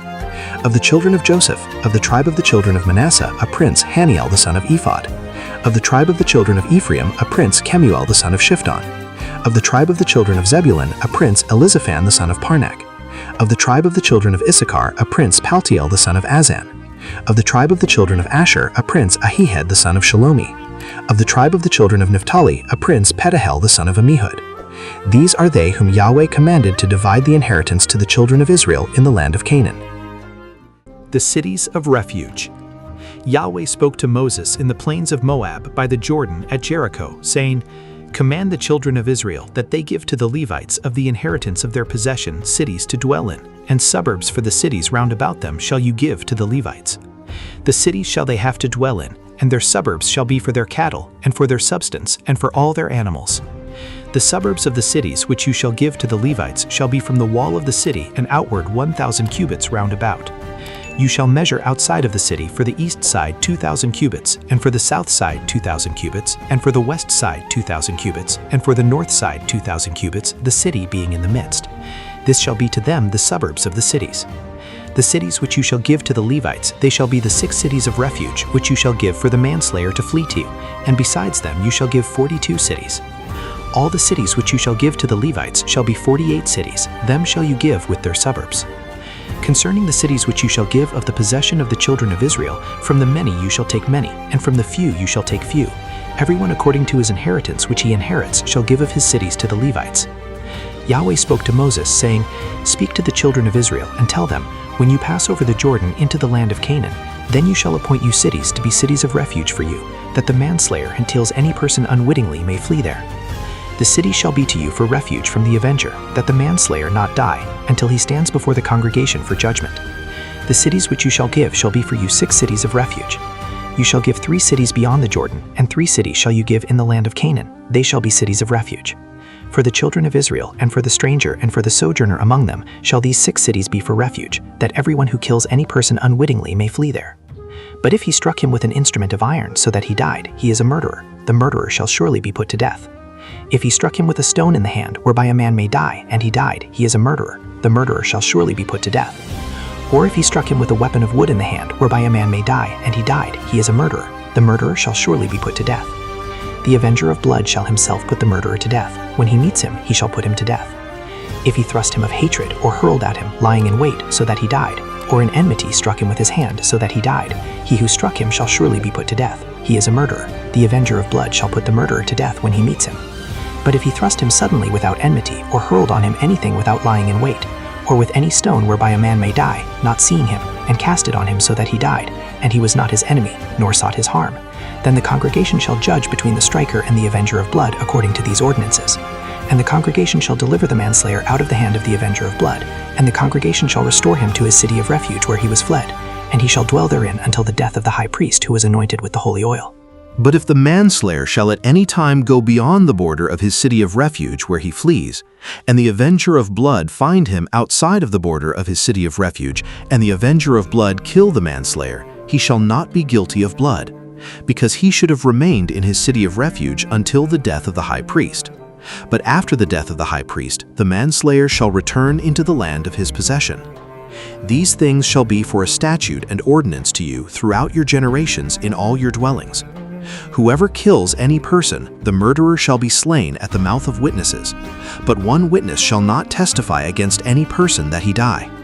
Moreover, you shall take no ransom for the life of a murderer who is guilty of death, but he shall surely be put to death. You shall take no ransom for him who has fled to his city of refuge, that he may come again to dwell in the land until the death of the priest. So you shall not pollute the land in which you are, for blood it pollutes the land, and no expiation can be made for the land for the blood that is shed therein, but by the blood of him who shed it. You shall not defile the land which you inhabit, in the midst of which I dwell, for I, Yahweh, dwell in the midst of the children of Israel. The inheritance of Zelophehad's daughters. The heads of the fathers' houses of the children of Gilead, the son of Machir, the son of Manasseh, of the families of the sons of Joseph, came near and spoke before Moses and before the princes, the heads of the fathers' houses of the children of Israel. And they said, Yahweh commanded my Lord to give the land for inheritance by lot to the children of Israel. And my Lord was commanded by Yahweh to give the inheritance of Zelophehad our brother to his daughters. If they be married to any of the sons of the other tribes of the children of Israel, then will their inheritance be taken away from the inheritance of our fathers, and will be added to the inheritance of the tribe whereunto they shall belong, so it will be taken away from the lot of our inheritance. When the jubilee of the children of Israel shall be, then will their inheritance be added to the inheritance of the tribe whereunto they shall belong, so will their inheritance be taken away from the inheritance of the tribe of our fathers. Moses commanded the children of Israel according to the word of Yahweh, saying, The tribe of the sons of Joseph speaks right. This is the thing which Yahweh does command concerning the daughters of Zelophehad, saying, Let them be married to whom they think best, only into the family of the tribe of their father shall they be married. So shall no inheritance of the children of Israel remove from tribe to tribe, for the children of Israel shall cleave every one to the inheritance of the tribe of his fathers. Every daughter who possesses an inheritance in any tribe of the children of Israel shall be wife to one of the family of the tribe of her father, that the children of Israel may possess every man the inheritance of his fathers. So shall no inheritance remove from one tribe to another tribe, for the tribes of the children of Israel shall cleave every one to his own inheritance. Even as Yahweh commanded Moses, so did the daughters of Zelophehad. For Mahlah, Tirzah, and Hoglah, and Milcah, and Noah, the daughters of Zelophehad, were married to their father's brothers' sons.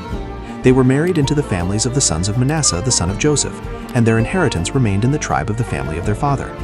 These are the commandments and the ordinances which Yahweh commanded by Moses to the children of Israel, in the plains of Moab by the Jordan at Jericho. And that's it. I hope you enjoyed the video. If you did, leave a like. Subscribe to the channel if you haven't already, and don't forget to activate the bell to receive all notifications of future videos. Tell me in the comments what you thought. Thanks for watching, and see you in the next video.